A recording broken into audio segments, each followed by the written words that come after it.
make sure I'm live on. Okay, we're live. We're live. So we're actually live now. But let's go We're live live. on Facebook because Facebook does this little weird thing where it won't let me go live on it yet, No shit. and I gotta wait till it goes here. It knows you too well. It hates me so much. Unpin that one. Refresh again. Oh, here we are. Okay, so now I can go and edit the audience. Hopefully one day I can stop doing. I may just start going straight up YouTube. All right, so we are live, so people can comment now and hate us and everything. So this will be great. But yeah, so we were talking about DC Comics and how their movies suck, and I agree. Well, the funny thing is, like their movies do suck, but a lot of their Netflix shows were awesome, like Luke Cage and The Flash, and some of that stuff that they did. The Punisher that was straight to net, like all that stuff was awesome. That's Marvel, man. DC, no. But the stuff that they did. Daredevil, because Daredevil's DC. Like some of that stuff was good on Netflix. No, Daredevil's Marvel, man. Daredevil's Marvel. Yeah. Yes. Okay. It's MCU, huh? So I don't. But like some of the stuff they did on Netflix was good, and because their movies were so trash, nobody wanted to watch them on Netflix either. So they canceled them after like 3 seasons. Yeah. No, Marvel. You're talking about the Marvel show still. You're talking about you're talking about like. DC is owned by Warner Brothers, and they've been owned by Warner Brothers since like the 80s, early 90s. So there's really no excuse that their movies were so bad because they had a huge jump start on Marvel. Yeah, like we were talking about the Batmans. You know, we're talking about Ben Affleck. I don't think he was terrible. The freaking Twilight dude, I didn't even watch because I'm like, there's no way he's going to be a good Batman. I didn't even watch. He was all right. Pattinson, yeah, he was all right. Was he? See, I didn't even see that one, but dude, one of my favorite Batman was Val Kilmer. I mean, he fit the, to me. But if you want to get down to it, like Clooney, he's one of my least favorite. But if you want to get down to the Playboy version of Bruce Wayne, he fits it perfect. The Playboy version of Bruce Wayne is Ben Affleck. Damn it. Michael Keaton. Michael Keaton was the best. Yo, Keaton by far. I mean, that's just like, I just watched the new Black Panther the other day. I was sitting with my little man. It was just me and him, and I was like, I'm gonna watch it, and it's just not gonna be the same without. And I know there's nothing they can do about it. It's the exact same plot. Without Chadwick Boseman, I don't know how they're gonna recuperate that franchise. It was the same plot as the first movie. Well, yeah. Except for like different characters were doing it. Same plot. Yeah. In their defense though, there was a point in the comics where Cherie did take over as Black Panther. So absolutely. That did happen. But it was the same story though. Say what you want to say for it's the Marvel system, man. That's what they do. Well, that's what I say. Say what you want to say for Disney. I love Disney, and woke Disney drives me insane. But say what you want to say for them. Everybody saw it coming. I mean, that's just like I feel like everybody sees what's coming with Iron Man. Don't know if they're actually going to do it or not, but based on the comics, if they do another Iron Man, it can be Pepper Potts. Yeah, she was rescuing the comics. Yeah, which they did slightly in was it Iron Man 3? She put on a suit when she went through the whole. Yeah, so I mean they've kind of done that already, but I mean everybody saw. Yeah, Ironheart, right? Yeah, Ironheart's next Iron Man. The one from Wakanda Forever. No, the only thing I really like about DC, and like I got really, really high one night with Garrett, and we had a pizza box and I had a marker, and like I drew out what was wrong with DC Universe on a pizza box, and it made perfect sense. It just really the Marvel movies, like they'll introduce you to some people. Like they may introduce you to one person, main person, but like they also introduce you to other people at the same time. But they don't overwhelm it.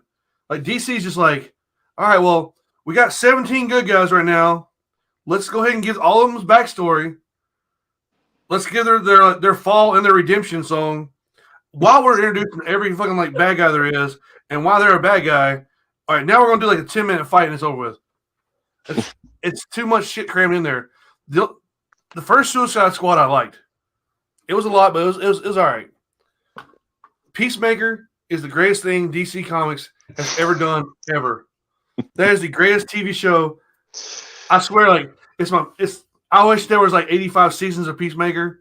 John Cena is the best fucking thing in the world. Oh, Like, man. I haven't seen it, but I've heard it was really good. I mean, dude, it is so amazing, dude. oh, there Like, he is. Hey, what? What's Goat doing on here? He's going to join as a special guest because I figured I needed some backup with y'all too. But like, Oh, okay. So like Peacemaker, the opening credit scene is awesome. John Cena is. I hate actors, but John Cena is the best fucking Peacemaker. Nobody else can be Peacemaker from now on. It's got a great story. Like the characters are great, and like the entire time you're watching it, you're like, I forgot how it's like a 45-minute episode or something. It feels like you watch 10-minute episode. It just flies by. Well, What the hell? I mean, think about it though. I mean, so what you're saying makes perfect sense. You start with a character, you like John Cena. You start with a pretty well-known actor. You make him badass. How do you once he decides to step away? How do you carry that on? I mean, that's just like you literally just killed off Tony Stark as Iron Man. So they're gonna continue with Iron Man.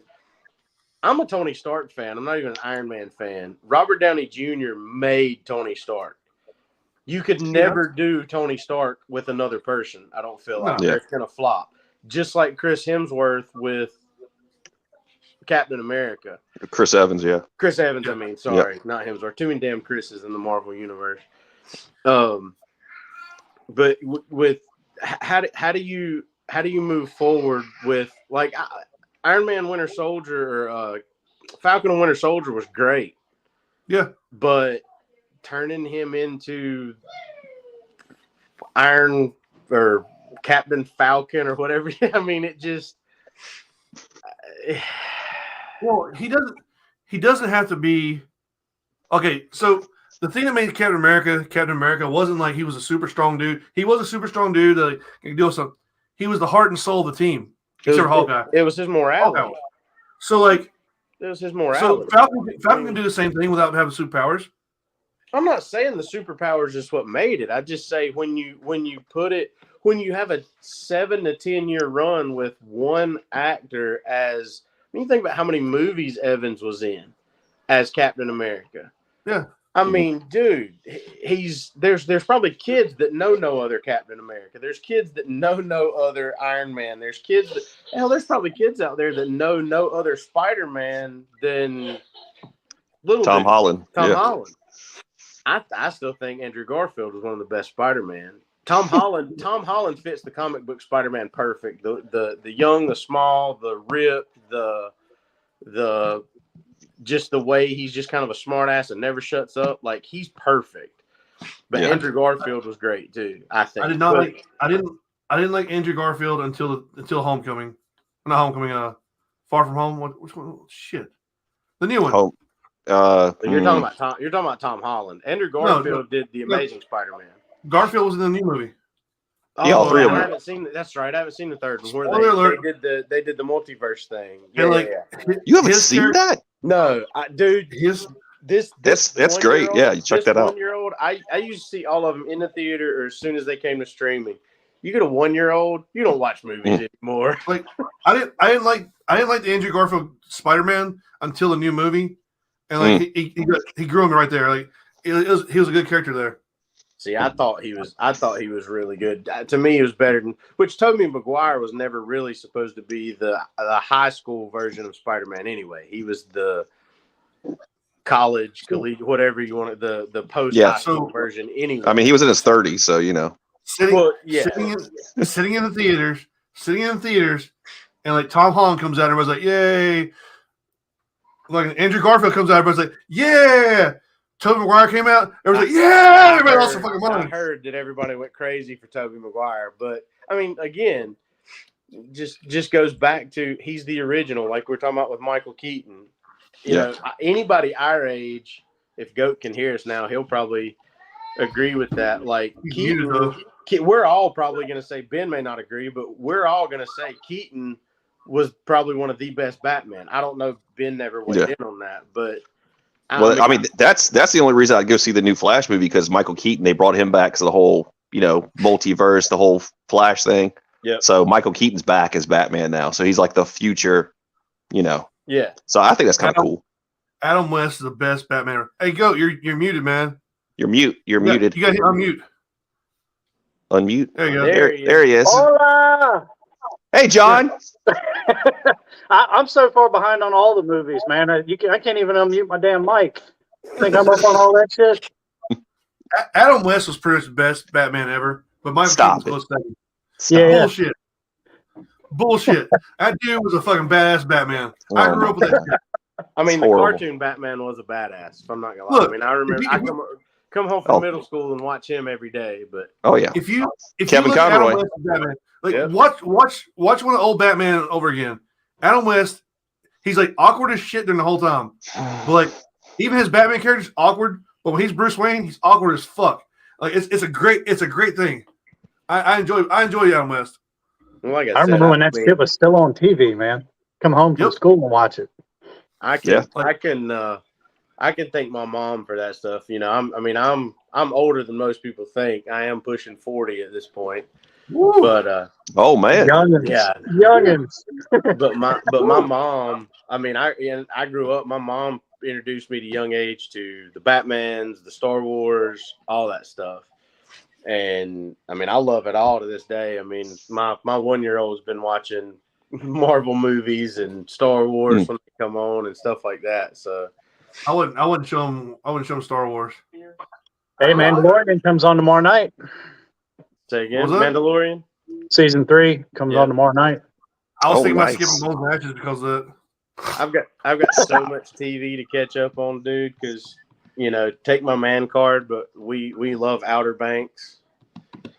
So the Netflix show Outer Banks, and I really want to sit down and binge the whole season. But you're the third person that has said that this week. You need there was 2 guys at the firehouse like, hey man, we watching Outer Banks. I was like, what like the fishing show, like the tuna show? They're like, no, the Outer Banks. It's a little teeny bopper show. Oh my god! But even me and my brother, who is mid-40s, me and him both got into it. We went to the mountains during the 4th of July, and all we had was like Netflix on the TV, and the weather was crap. That it was just 2 years ago or something, and we binged season 1 and season 2, or season 1 or something, and we were hooked. Like, it's a good written show, and it's a little teeny bopper show, but it's a really good written show. I mean, I don't know what else to say. It's better than some of the crap. Me and Mustard, everybody thinks it's hilarious. Me and Mustard, our wives hated Jersey Shore. Me and Mustard every Thursday night when Jersey Shore was on MTV would literally almost have like a watch party. Like we would FaceTime each other or be texting back and forth during Jersey Shore because it was the train wreck we couldn't look away from. It's T-shirt time, baby. Oh my god! And I look back now, like I can't even watch the family reunions without cringing. And I'm like, we used to watch the original. And I swear they finally did it. I swore forever what they needed to do with Jersey Shore was actually take people from North Carolina, South Carolina, Georgia, Alabama, send them to the Jersey Shore house for a summer. How much fun to watch would that be? And then they started doing Party Down South. So it's basically that's what do what, guys? Grand Chancellor sure now. I said they better send bail money with them. Yeah, no kidding. All right, we got him in the hot seat, Ben. Let's go. Let's interrogate this man. Woo. He's already said some bad words. He said Adam West wasn't a good Batman. I didn't say he wasn't a good Batman. I just don't think he was the best Batman. Come on, man. I think we're like 14 minutes in. The best takeaway from this video is going to be watch fucking Peacemaker. All right, see you guys later. Anyway, that was a good show, man. I came in on the tail end of that. I enjoyed the hell out of that show. I've heard it was great. Hell, I've seen the previews for the new Shazam. It looks pretty fucking good. The first one, bad. I didn't see the first one either. Like I said, man, I'm so far behind on some of the DC stuff and a lot of the newer Marvel. Hell, I just watched Thor: Love and Thunder 2 weeks ago. like I said, with the 1-year-old, it's hard to watch that crap. I mean, but when it's just him and I here, and he's trying to take a nap, I'll throw on something I want to watch and rock him to sleep and watch a 2-hour movie while he's asleep. But Throwing outer yeah, yeah, we got another guest Outer here. Banks. oh, Kitty. It's a cat. Yep, it's my cheesy poo. I'm sure Ben's got a dog or six at his feet. Ben's wandering off. Where's he going? I got 4 of them by me. Hey, I need you to go ahead and get an engineer to pick this up.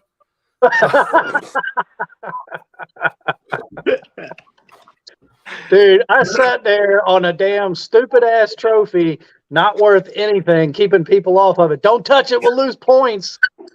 And then I said something to Hanu later on. He said, "That's some of Ben Painter shit." I think it's funny that Hanu, like me and Mustard have had this conversation. We used to produce some games, and Grimmy, you produced some games, and Ben, you're dabbling this year finally. Like Mustard would have never been like, "Yeah, do what you want to do." Like if somebody said, like, message like, I'm going to make some fake props. Me and Mustard would have probably been like, "No, please don't," because our game was confusing enough without making fake props. Let's be real. I never messaged anybody saying I was doing it. Our that Fallout game was confusing enough without trying to confuse somebody, just add in extra props. But the fact that Hanu is like, "Yeah, I don't care, do it." It's just, he's not that cavalier about it. Well, like we just did it. True. Yeah, it was kind of something just like Ben just did it. Shut up. It was all me. But it was all Ben. It was Peacemaker Vigilante up here. With the two of these guys up here. Let's see, up here. Me and Mustard actually had a conversation the other day. We're ready to hand over everything we have and the stack of paperwork we have for Fallout if somebody wants to take it on and redo it. Dude, I've heard so much cool stuff about that game. He can't be a like liaison or whatever for it, but I definitely could. I could help whoever needed for the first year or two, because Goat knows every time somebody talks about a game, everybody's like, "When are y'all going to redo Fallout?" Because it was so different than anything anybody else. Were you playing then, Grim? When we were doing our Fallout game? I did not play it, man. I heard about it, like all the bottle caps and stuff. Yeah, like we used real bottle caps. Mustard went through and with his graphic design. He made the little item cards. Like you played the video game Fallout, where you got your little Pit Boy thing. Actually, I have not played the video game. Okay. But... Well, so in the video game, you've got your little thing, basically like your Apple Watch that's this big. And in the game, you pull it up and it lets you go through your items that you're stored in your backpack. So Mustard made cards, and each player started with a stack of cards, and each card had a value. It had 3 values on it. It was either trade value, which was what a like a merchant would, one of our role playing merchants would pay, was trade value. It had a retail value, and then it had a special value. Some of the special values were complete garbage, and nobody on the field would pay the special value. Some role players would pay the special value. Some merchants would pay special values for certain things, and people just had to go around and talk to all the role players and figure it out. And they were paid in actual bottle caps. Right. So you had no idea what the points were until the game was over. It was literally whoever could collect the most, because in the game Fallout, bottle caps are money, they're currency. Yeah, that's the currency. Yeah. And I could collect the most money on top of the other points that we had spread out with props and taking bases and missions and stuff like that. And I mean, we feel like we were ahead of our time when we did the first one, and we learned from the first one, because we did the second one really we learned a lot from. We did some really stupid things that one of the generals was really smart to take advantage of. So the second game, we made it where certain sections of the field paid out at certain times, like every 30 minutes or hour or whatever. Saucy, as the general, was smart enough to figure out, well, instead of staying on the field and fighting like crazy, I'm just going to send my heavy hitting group to that area 15 minutes before it needs to be taken over to pay out. He would literally go bull rush through the other team, get the points, and pull the team right back off the field. And he walked all over the other general. I'll be honest, we didn't even think about it. It's something somehow me and Mustard oversight. I mean, complete oversight. We didn't think, well, they could just bull rush it when it was, and he saw it. So the next year we did it based on a time schedule. Like, it wasn't a time schedule. It was based on, all right, they owned it for this many amount of minutes. So we would calculate every time it was flipped. Yeah. And made it a little tougher than just being able to take it 15 minutes before it paid out. Yeah. Players will they'll let you know the little chinks and all the details. Because you look at it, you're seeing it over and over again, and you're thinking how you would play it. Right. They find little nicks and little, like I learned last year, and a couple little things some little sneaky guys were doing. But yeah, it's a whole different animal, man. That's awesome, man. I wish someone would put that on. Well, like I said, I've told Ben that when Greensboro gets the new field, I know they're wanting to do some other games besides just one or two a year. If somebody were willing to take it, wink, wink, then I would hand over. Because, I mean, I still have two, the freaking drink tubs you use for parties, the blue tubs you pack full of ice and beer. I have two of them full of bottle caps, props, item cards, basically everything for the game. I still have sitting in my storage building here at the house, and the multiple people have asked when we're doing it again. But dude, when Mustard's got his situation at home. I think most people know about, his son with the special needs and that stuff. Now I've got a 1-year-old, and we're running Deadbox, and I run another family business. Like, I don't have time to spend 6 months. Y'all know how long. I mean, people think, oh, you're producing a game, you make a crap ton of money in a weekend. Yeah, you prep that game for 8 to 9 months beforehand, and then crunch time 3 months beforehand. You're literally daylight till dark, trying to make props and line up this and do that. And there's no way, absolutely zero way with Deadbox, 2 full-time jobs and everything else, that we could ever do it again. Are we done producing? No. We want to do a charity event somewhere, like a small charity rec day, as we would call it. Like, everybody that comes out pays almost like a scenario fee. Like, there's no pre-registration or anything like that, but try to make a huge rec day at a field.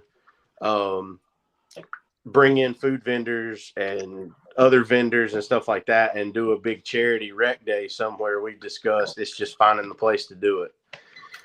So we're not done producing, but there's no way we'll produce a giant game like you two are doing. I can't. Well, I mean, come on, man. He's like, I'm gonna get like 50 players. It's like, come on, man, you'll get more than 50. Maybe in this in 15 years, when the little man can help me with it. There you go. Hey, man, when my son was born, I took 6 years. I basically took 6 years off, and it was absolutely necessary. And being able to even stay in it, period. Much less the 2 businesses and everything else, man, that's doing pretty good.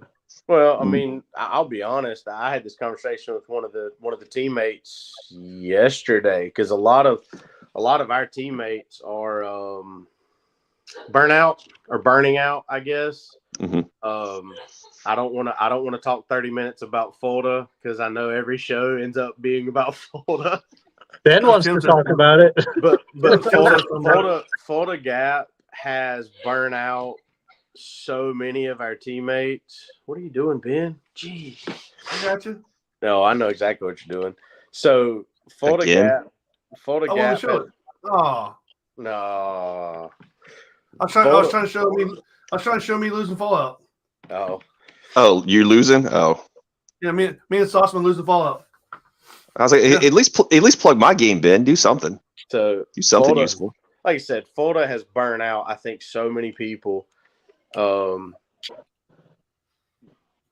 just because I don't know, man. I don't want to get on here and bash anybody because I love every field manager, producer. I really do. I don't have any animosity towards any area producer, field owner, anything.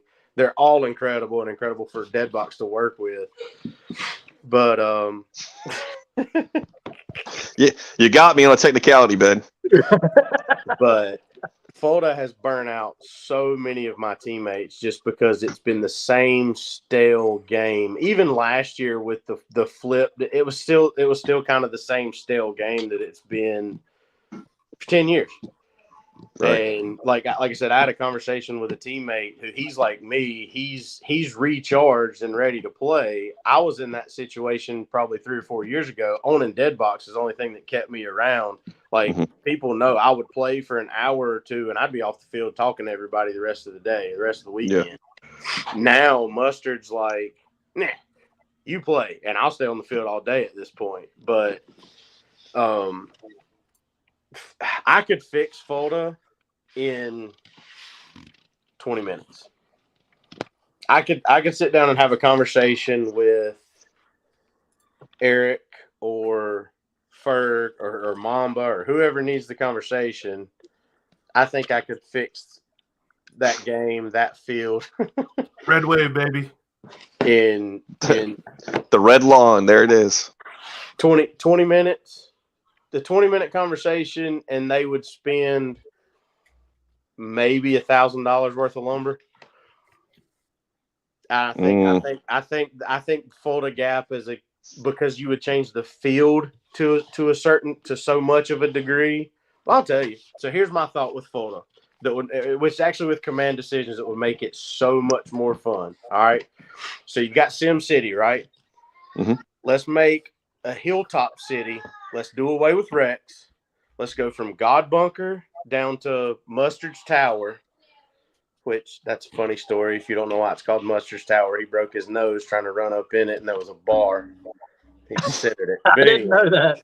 You didn't know that? Yeah. No. We tagged it one night at probably one of the old Vietnam patrol games. So when you go up the ramp into that tower that's just down from Rex, not the tower in Rex, the one that's just down from Rex, there's a bar that used to go across the top of the doorway. So if you were crouched down, it was head height. If you stood up, it was like right here. Keep you from falling out of it, huh? So, well, it was to reinforce where they cut the door out of it. Mm-hmm. All right. So Mustard goes running up the tower.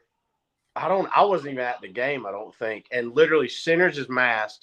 He had centers his mask, like folds the whole thing in and breaks his nose.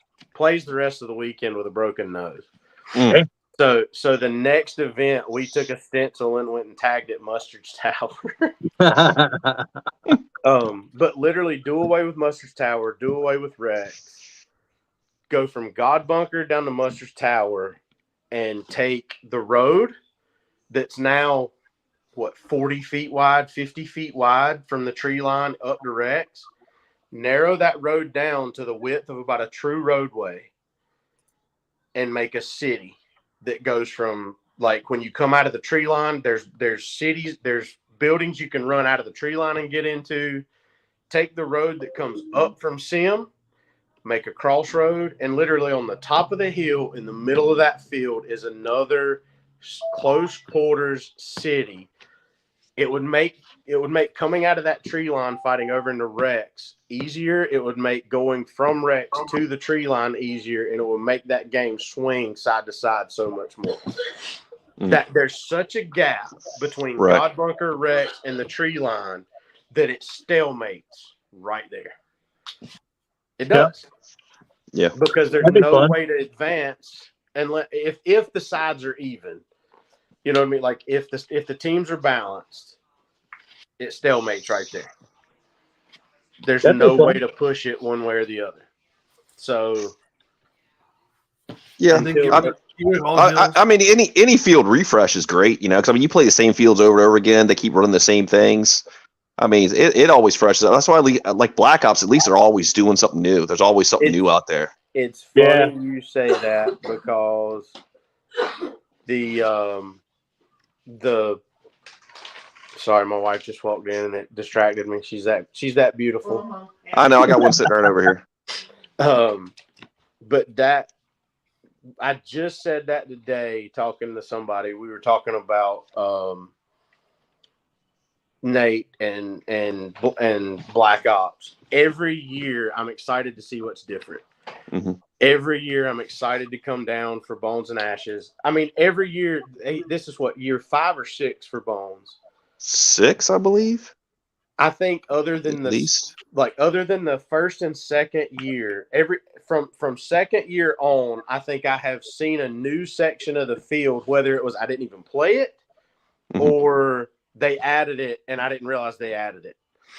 Every year I have seen a new section of that field since its inception. I mean, it's just it's crazy. So, last year, those trenches and out there in the middle of nowhere is where Ben had that damn little trophy sitting in one of those connexes out there. You know, we didn't even know that was out there. We ran that tape line with the intention of going and wrapping all the way around, and we ran into all these structures. We didn't even see it when we were walking because we didn't walk out there. You know, we figured out it's all just woods out there. Are you talking about what I call I deem it the second city when you it's the south end of the field. It's the south end of the field as far away from the pro shop as you can go. Yeah, straight literally from if you start at the speedball fields and walk straight. Yep. You got I'd never seen that till last year. Yeah. My driver and I, we saw that. We're like, what is this place back here? And like, yeah, we were like, this looks like a good place for trophies. My driver. I don't know if they added that last year or yeah. It was new. It was brand new. It was brand new. I thought it had been there, and I thought it had been there, and just in years past because the way everything just kind of went. Because I've been out there the year before that. There was a stick out there, and it was a mission, and the char was sitting on it. Right. Yep. And they had told. I remember you telling me about that. Yeah, they told everybody, if you touch the stick, we're going to shoot you. And everyone was just standing there looking at each other is what I was told. And I said, well, why don't they just go up and touch the stick? I mean, they're going to get shot, but then you get the points, right? And he said, yeah. So I tried to run all the way to this damn thing and ran right through that area. And right in there is where I got shot in the nipple with a first strike by some dude that had been laying out there in the middle of that nothing. I don't know how long. That dude had been laying there half the day for that one shot in my nipple. Yeah, first strikers, man. What do you do? Run them down. That's what you do. Yeah, that's right. Yeah. I put my hand up and said, "Nice shot, man," and walked back to the spawn. That's what I did. Like the dude at Florida that I'm still salty about because the ref told me he lit my gun up before I turned and shot him in the head. So Florida Sunday. I'm wearing my Mean Girls jersey. Everybody's watching, so I'm gonna go be a complete dipshit, right? So I'm shooting mech, as is tradition. Yeah. So I'm shooting. All of our guys have basically gone to mech. We've all got Inceptions upgraded EMEX or Ether 3s. I'm shooting not mine because I just got mine before Red versus Blue. But I'm shooting one of our teammates. I get in the tiny water jug before you get to God Bunker out of the tree line.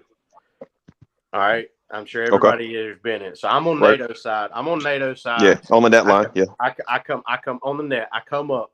Nobody in the tree line behind me thought to yell, "You're poison. There's somebody on the other side of you." And I mean, I'm like, names really big on the back of my jersey. Like somebody could have been yelling, "Fenway, you're poison. Fenway on your 12, Fenway." And all I would have done was come over the top and just poof, right in the top of the dude's head. Oh yeah. So I'm standing there and I'm shooting some balls. I'm down to like a hopper. We've been there. We did that. Yeah. So John and I. Yeah, John and I. There we go. So I'm standing there. I'm like hopper left. All I've got left is a hopper. And I see Warsaw fixing to start pushing God Bunker.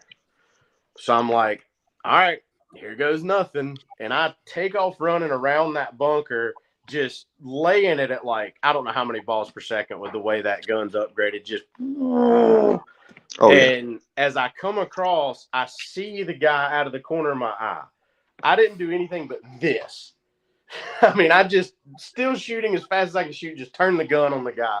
He ate like 7, 8 paintballs in this area, and I feel a ball hit me in the forearm, and that's it. That's all I felt. And I yell, "Good one!" I say, "Good one for one." That's all I say. And the ref comes running over, tells me to get out, lets him stay, and tells me, dude, he lit up your gun when you came around the corner. And I said, show me. And I held my gun out. And he's like, there's paint all over your gun. It's spray. Tim, the gun is a red and silver splash. He was seeing the silver splash of the anode job and thought it was First Strike paint. And that's why airsofters should not ref paintball games. And I was hot. I went off. Henny was on the sideline, and Henny was laughing because I try not to go off on refs. I went off on that dude, and I'm like asking him to show me where I'm shot. Because I was wearing arm pads and a padded jersey. The First Strike didn't even break on my forearm at point blank range. I'm like, show me where I'm shot. I'm giving the guy the 1 for 1 because he should have got me out. Like, I'm giving him a 1 for 1. I went off, but he did. He let him stay and then tells me to get off or he's going to punch me for shooting too fast for the mech. He's like, you're also shooting too fast. And I'm like, that's the exact same spot that happened to our guy.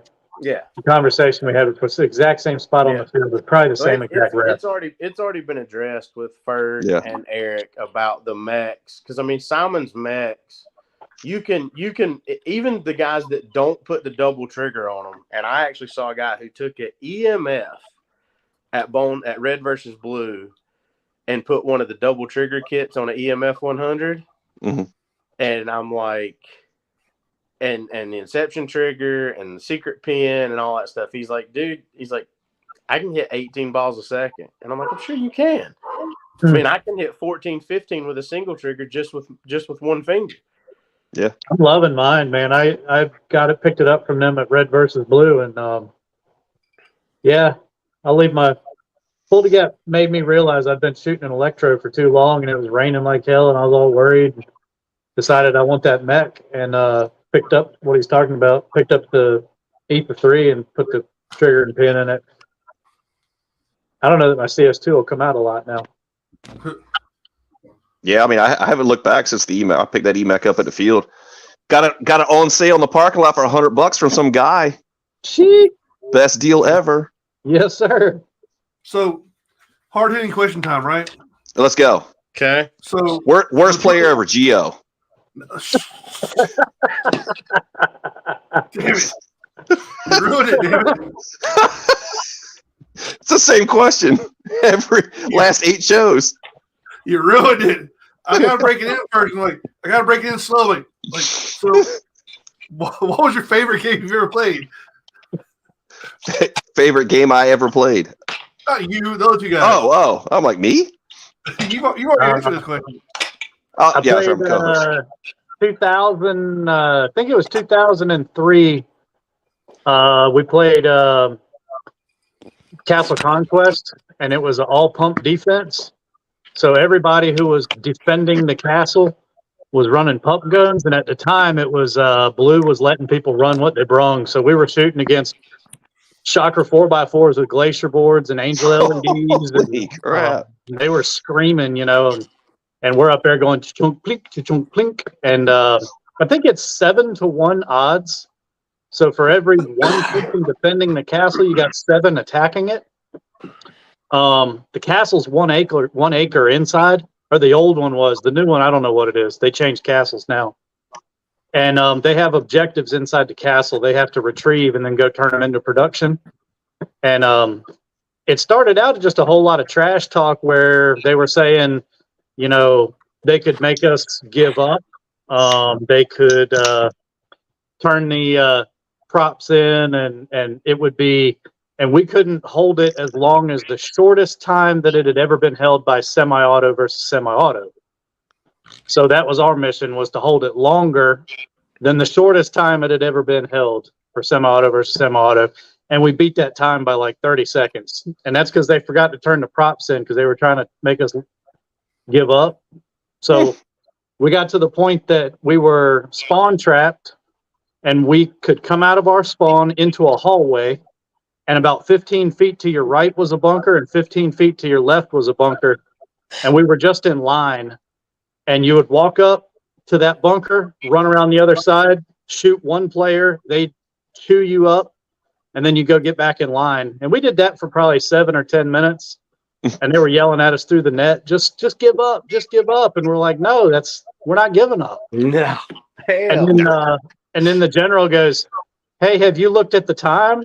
I think that's, and they realized that they had not turned the stuff into production. So technically Whoops. we beat it.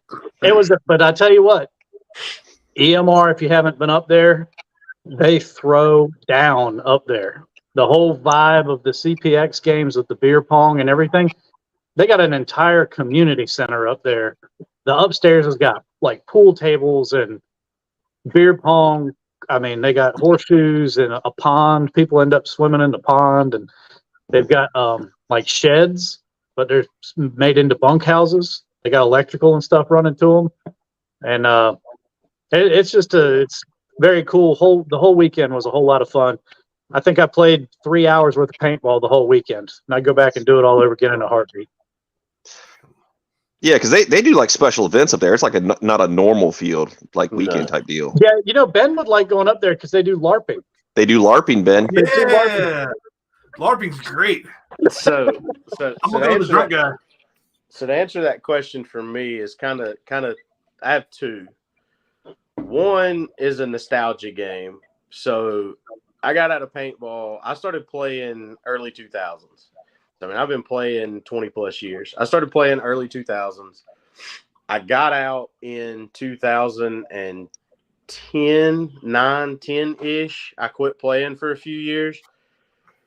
And around 2012, Mustard contacted me. See, I used to have a field at my house, like an outlaw field that we had set up, like legit fields, like castles, tree houses, full bunkers where trees would fall. We would saw them up and stack them, like bunkers. Like we had not just playing old school outlaw ball with nothing but trees to hide behind. And Mustard, that's how me and Mustard, we knew each other in high school. That's kind of how we became friends.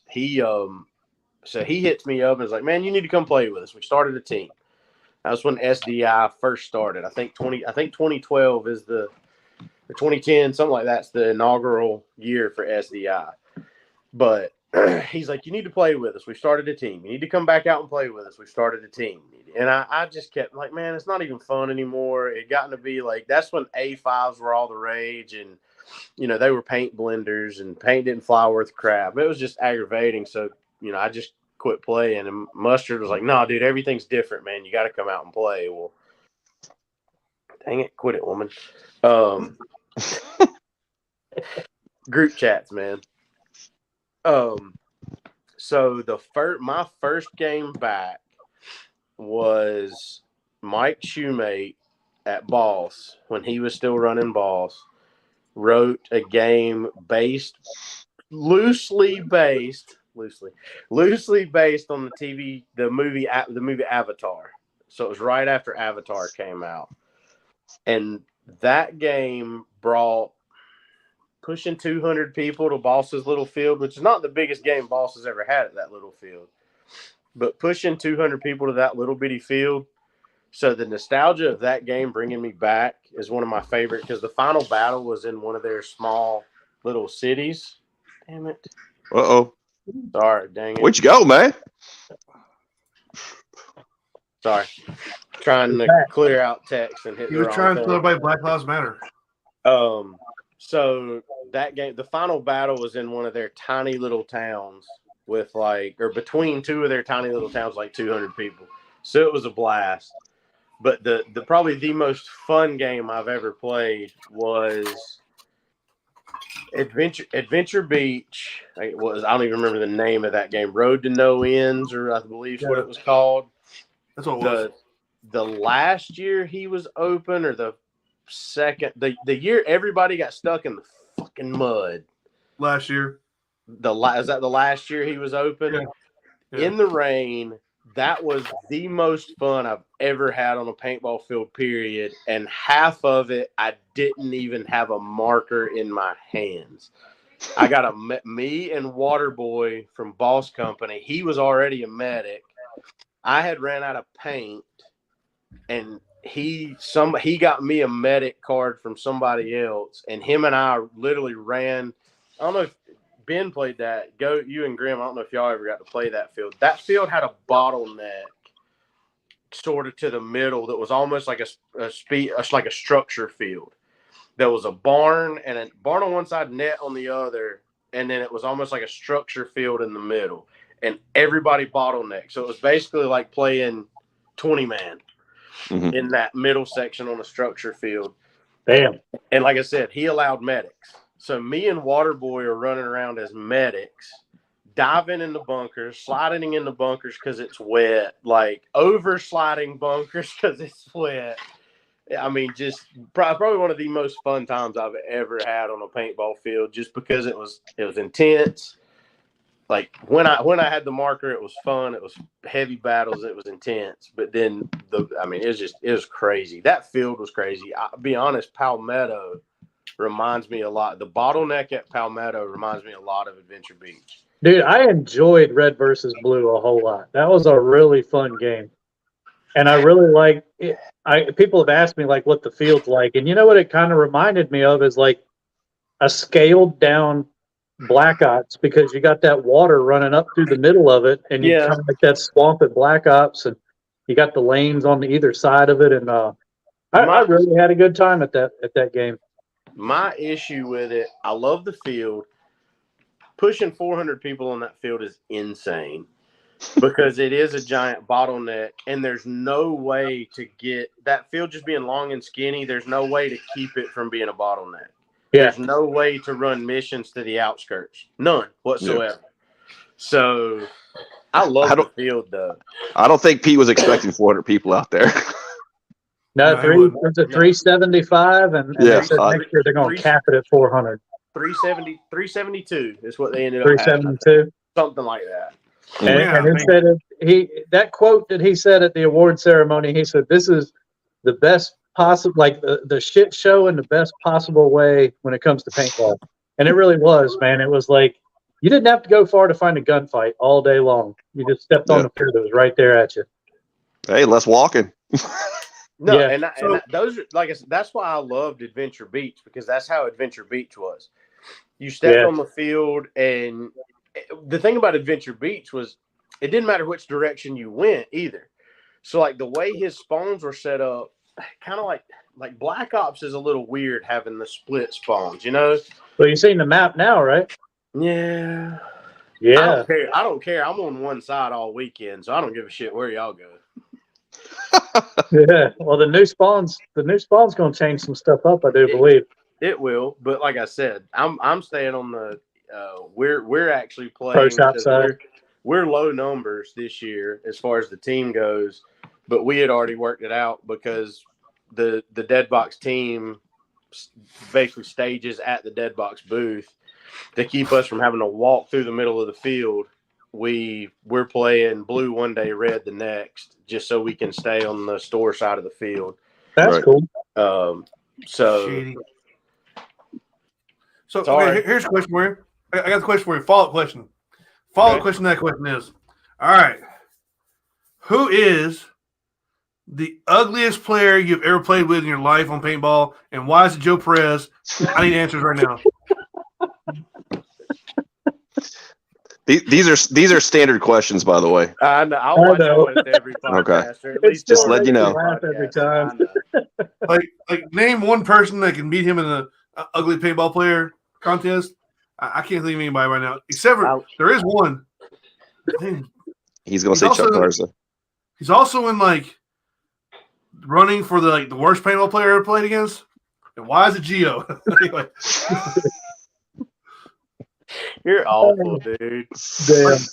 Damn. I'm not going there because I can honestly, as far as worst paintball, hell, I've had some teammates and I'm not gonna name names that no longer play with us. Some of the guys that started our team, that I could put them in the conversation. You guys wouldn't even know them, but I could put them in the conversation as worst paintball players ever, because they were those guys that got in what they would call their honey holes.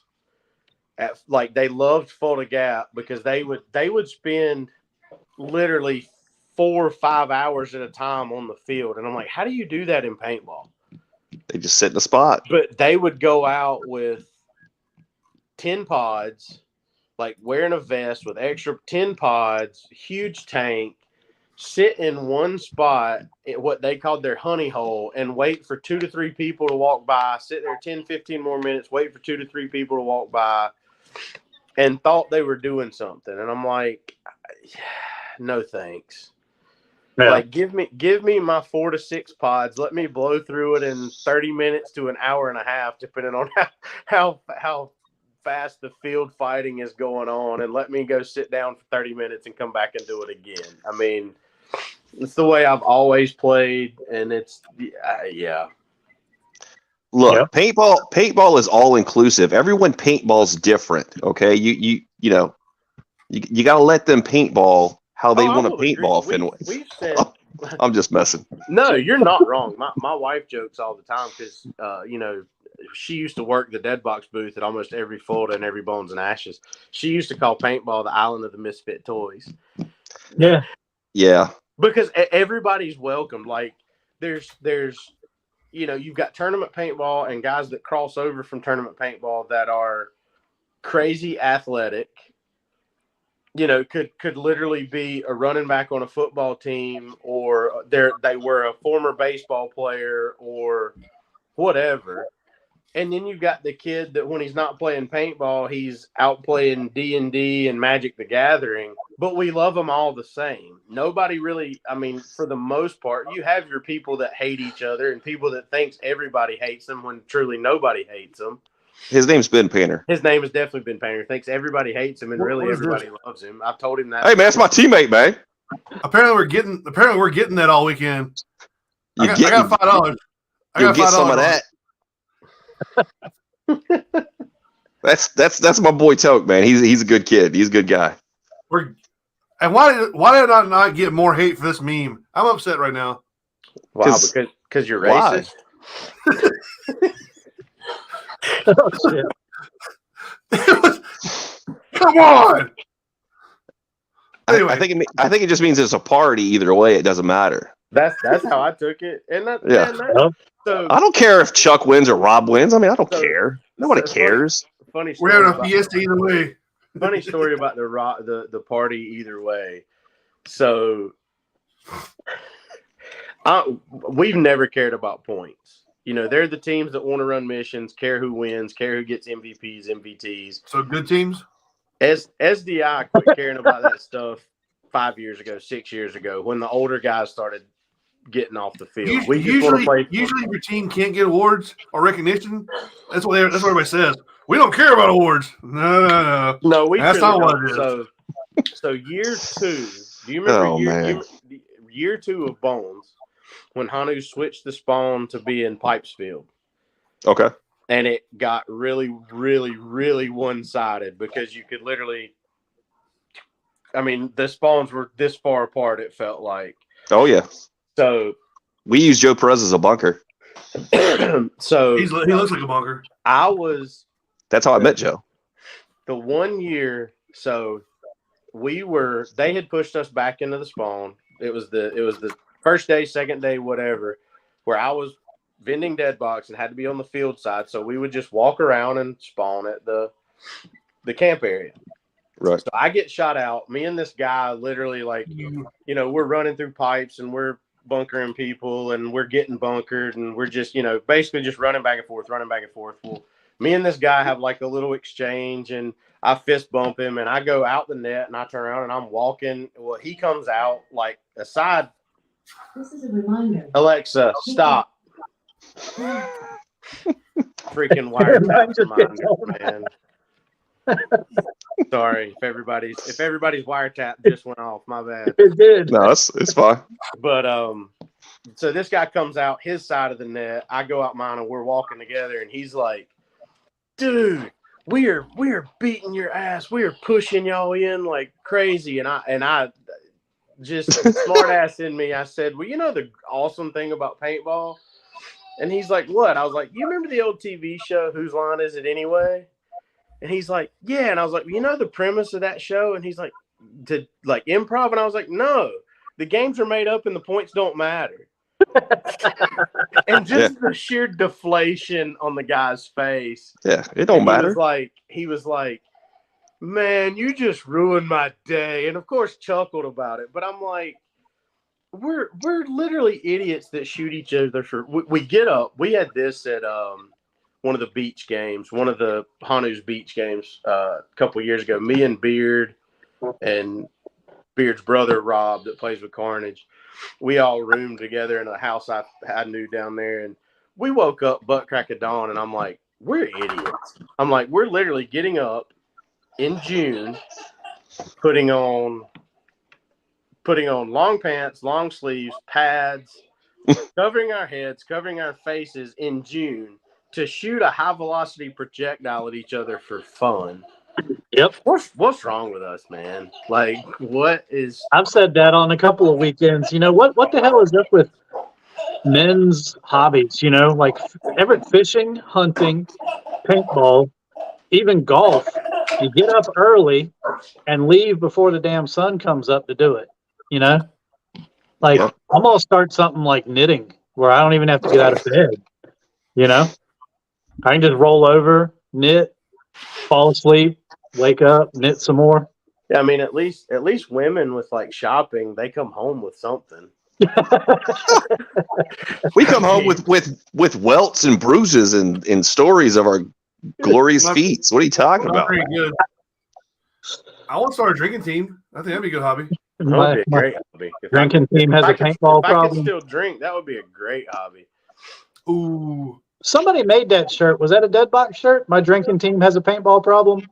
No, it wasn't a Deadbox shirt, but it could be. It should be. Somebody made. It's been a long time since I've seen it, but Social. That sounds like a social shirt. Social probably had it at one point. You know, they've got all the "don't suck" and that stuff. That sounds like a social shirt. I like a lot of their shirts. Some of their shirts make me mad that I didn't come up with them first. I'll be honest. Yeah. I mean, that's everything in life, though, right? I mean, True. you see something cool and you're like, paintball. It's all right. There's no original ideas in paintball anymore. Everybody's copies everybody. What are you talking about, Ben? I was talking about. I don't copy people. People getting cease and desist letters and shit. I don't know. Why are you licking me? Whoa. What? Whoa. I was talking about. That's what she said. Cabbage Patch Kids. I'll be They're right taking back. to court. What? Yeah. I got dogs. Well, since our guest is gone, let's go ahead and plug our games, Ben. Ooh, what games are those? Hey, little man. There's really weak ass games. The one that you do. Oh, the weak ass games like in game? Man, that's a weak ass game right there. Was it going to be March 26th? No, 25th. I'm sorry. March 25th. Central Greensboro. That's right. And I think I got a not weak ass game. It's going to be April 1st and 2nd. Splat Brothers, Hopewell, Virginia. What are you talking about? What? We gotta get that weak ass game out the way though. Stop it. We're making fun of our compatriot of the spring trifecta, Mr. Jason Mann. But no, yeah. So spring trifecta, that's a little game we're doing, a little coordination of all three producers. So if you don't know about it, check the links and stuff because we talked about it forever. Yeah, win stuff. We're trying to give stuff back. And then apparently the 1st of April, you got the not weak ass game, Gangster's Paradise. I tell you, that was a fun mine. event. I took a L on that one. Last weekend, sorry. What? Sorry, I messed up. Last weekend of April is Gangster's Paradise. Yeah, 29th, 30th, yeah. All those games are going to be awesome. Tim, I hate Deadbox can't come to Virginia, but why? Come on. So, well, this. What's wrong? Why can't they come? This. Okay. Being that we're going to be in, we're gonna be at the other two, and then Bones, man. For us to go those 4 in a row right there, it's a long time to be away from home. I'll let it slide. So maybe next year. We're working towards. We're definitely working towards, and conversations are being had towards next year, having some people that can take the booth, run the booth at games that we can't make it to because of family commitment. So that's definitely one of the things Deadbox has in the works. 3 weekends in a row is a long time to be away from family. Knowing me, I spent months in the desert by myself. Whatever. I know, but dude, this little man right here, it hurts me to be away from him for a weekend. I will admit it. This is our little angel baby. If y'all didn't know, Mm-hmm. That's what my sister-in-law calls him, our little angel baby. He's probably why. He's like, why is that guy with weird hair not here, and why am I happy? He loved Ben down at Rock Hill. He loved Ben to death. Oh, I didn't know. Did he make it to the field? Yeah, he made it to the dog ball. He made it to one of the CPXL events. The wife. Oh, okay. I was thinking of one of the CPXLs down in Rock Hill last summer when it was really nice outside. The wife brought him down. Oh, okay. Out of the dog's bowl. Oh, it just gets better from there, dude. Oh yeah, it's all He good. takes the dog's food It's and fine. puts it in the water bowl. He doesn't eat it. He just wants to take the food and put it in the water bowl. Yeah, mine would eat it. Dog food don't taste so bad. Yeah. But yeah, that Catfish is spring trifecta, dude, I'm telling you, I'm excited about this year with the games. From a vendor standpoint, from a player standpoint, just from a paintball fan standpoint, I'm glad to see 2 games a month almost through the summer. I mean, somewhere. Yeah. It hasn't been this way in a really long time. And it sucks that it's kind of sucks that we're fixing to hit a recession, or we've hit a recession and it's happening, but it hasn't seemed to hurt, Folks are making it happen. So I think COVID made people realize that hobbies have to happen, man. You go nuts if you don't have them. I mean, that's for dang sure. You got to have an outlet, man. You got to have a release. I think that's something that, and it's not unique to paintball players, but I think it's something that is a definite amongst paintball players. This game is it's very social.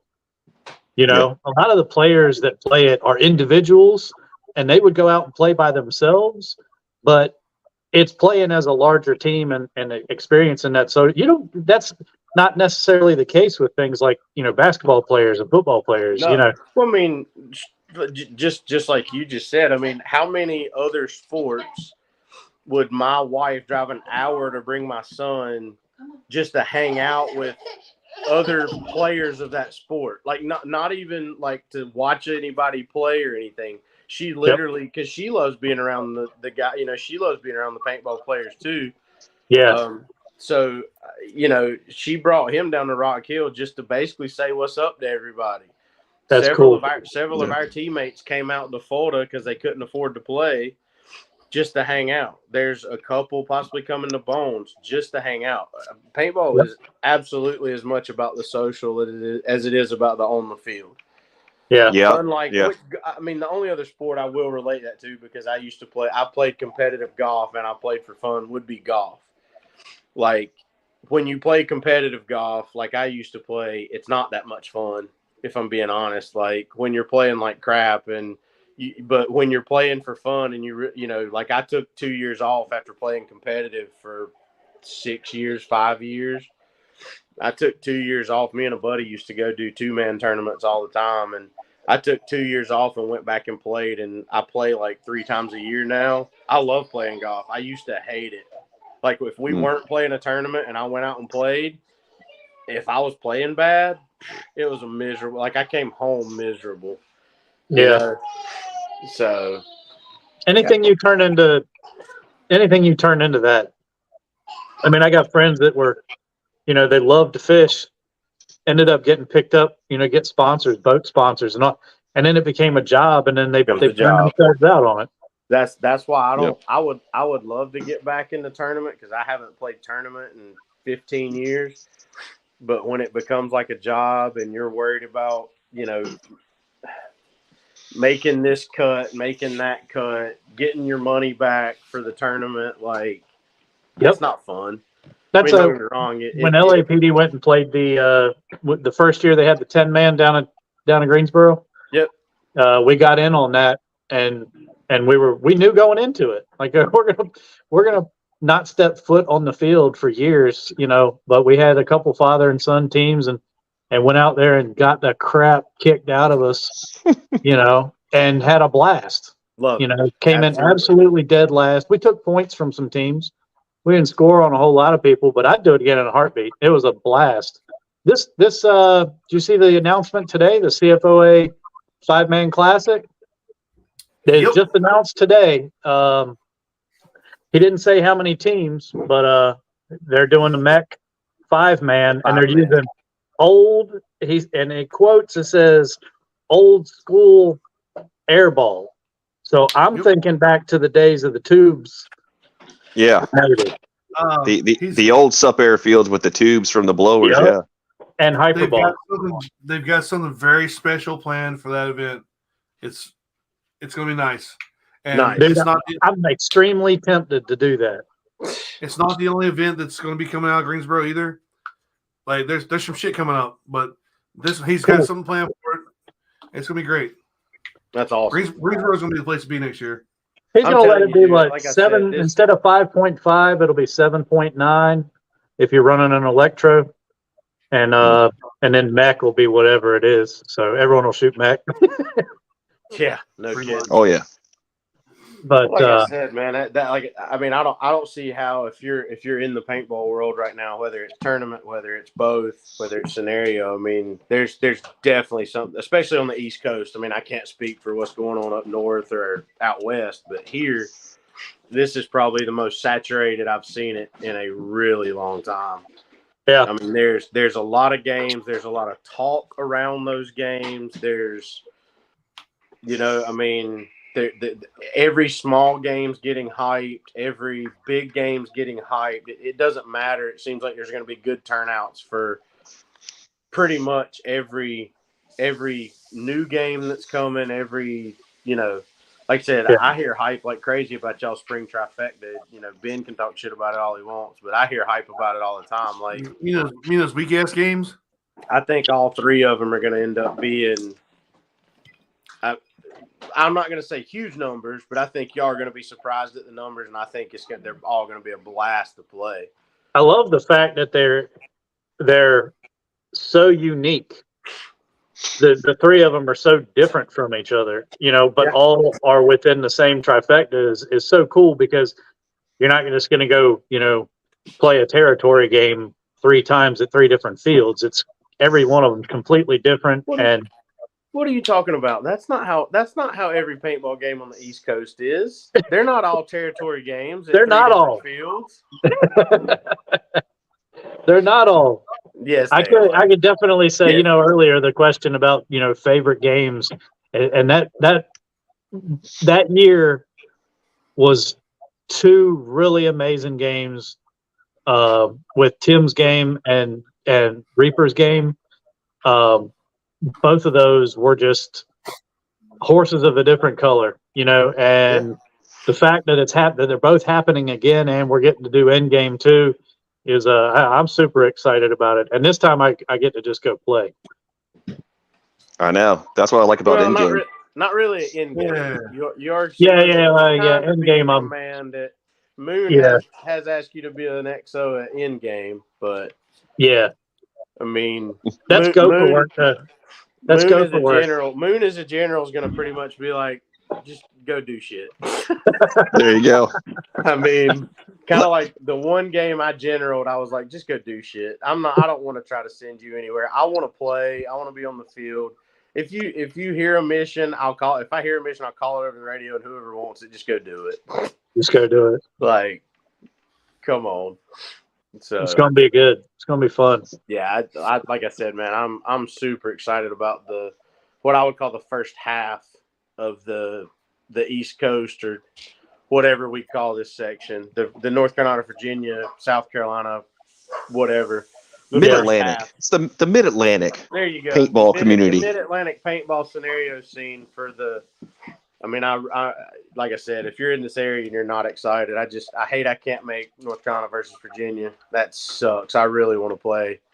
So we're the ACC. And then for gangsters, we'll be there for a day. We're not. I've already told Reaper we can't really commit to both days. But if the numbers are good and sales are okay, I'll hang around for a while on Sunday instead of packing it up and heading straight home. But yeah, Saturday we'll be there. We'll be there all day Saturday for sure. So you could draw the winner of the Ripper EMEC. Yeah. You could pull it that way. It's unbiased. See, it's like I'm not involved, Ben's not involved, Reaper's not involved. And win. Deadbox guy's pulling it. I'll pull it. I'll pull it before I leave. If I leave early on Sunday, I'll pull it. Y'all can video it. I don't care. By then you'll know who's in it. Yeah, that's true. Yeah, technically, I have no issues. Technically, it could you're be not winning it, Ben. Deadbox. I win $1,000 in fucking Virginia. Deadbox may throw a T-shirt or something into that too. We don't know. We may throw something at you guys too for a winner. Hey, we appreciate that. I mean, we always love supporting. I mean, me and Mustard love unconventional, and y'all doing something like that about us. It's unconventional for 3 producers to get together and really actually support each other instead of being like, nah, man, play his game. Don't play my game, not his, because they are kind of close together. It's just it's crazy. We're supporting each other. What? No, his game's shit. Don't go play his game. Somebody missed that. Somebody missed that They're Facebook supporting post. 2 of them, but not that weak ass game. Yeah, not that weak ass play game. the others, not that weak ass game. Gotta get the weak ass games out the way. Look, that is just Jason Mann. That's how Jason Mann speaks. He's not targeting you, Ben, but it's okay. I mean, I'll call your game weak ass, but no, I'm just joking. I mean, you are the rookie of the group, you know. All 40 players that show up are going to be mad at you. Yeah, well, good. I'll be there. I'll be the one there too. I'll be number 40. I'm digging the level of immersion that's going on with these. You know, I mean, the script that Ben's already put out. If hopefully folks are reading that stuff because it's getting me excited about how the game's going to play. You know, and then of course Tim's last year was just. Every time you turned around, there was some new level of interaction going on. Yep. I heard that. I didn't get to play. I heard that. I heard. Grim we got new things this year too. I heard Grim is pretty, no, pretty creative. Oh. I heard Grim is pretty creative. So, dude, he had people digging around in zombie bodies full of like slime. Nice. Yeah, I mean, literally elbow deep in zombie body mannequin slime. And then, you know, you had Reaper down there with he had folks in costume, like pimps and hoes. And pimps and hoes, man. That was funny. Who did the other? So there was a game. Have y'all been playing? There was a game somebody did a few years back at Command it wasn't a Fallout game that put people in, but I do remember a game at Command where people were in like gang clothing and that kind of stuff. But games run together for me at this point. Like somebody talks about, you remember 3 years ago, and I'm like, wasn't that last year? Or do you remember what happened at Florida like back in November? And I'm like, that was Florida. Like I thought that was Bones and Ashes 2 years. Like every game, and that, like I said, these new games with the new spin and the new stuff like that y'all guys are coming out with, man. I'm telling you, it's refreshing as crap. Because it's not just the same thing. Sorry, I gotta let my dog in. She's sitting off the door. No, that's fine. Well, all I know is if you go to North Carolina versus Virginia and you see one of these, definitely worth points. Pick it up and give it to the producer. Protected at all costs. For 1 point. No, you got to bring it to you got to bring it to the points desk, who's run by my wife, and she doesn't take a bunch of crap. So don't. I can write Rochelle in here. Rochelle. MVP. That is funny. Look, yeah. But I'm not saying these are new trophies, but there are trophies in my room. It's weird.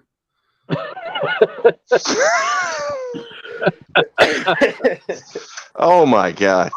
Like, dude, Can I ask some? Can I ask some pointed questions because I have questions. Yeah, go ahead. oh, hold on. If you're going to ask who the ugliest player there is, we've already answered that one. No.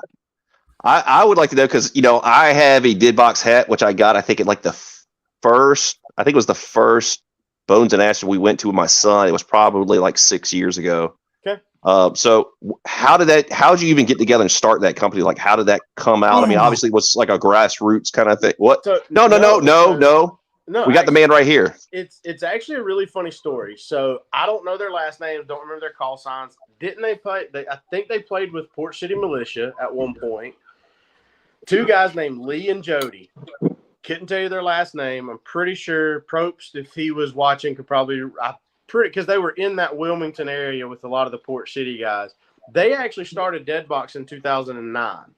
Mm-hmm. They would set up a 10x10 with a sheet on the table that like a plaque on the table that showed you what their t-shirts look like.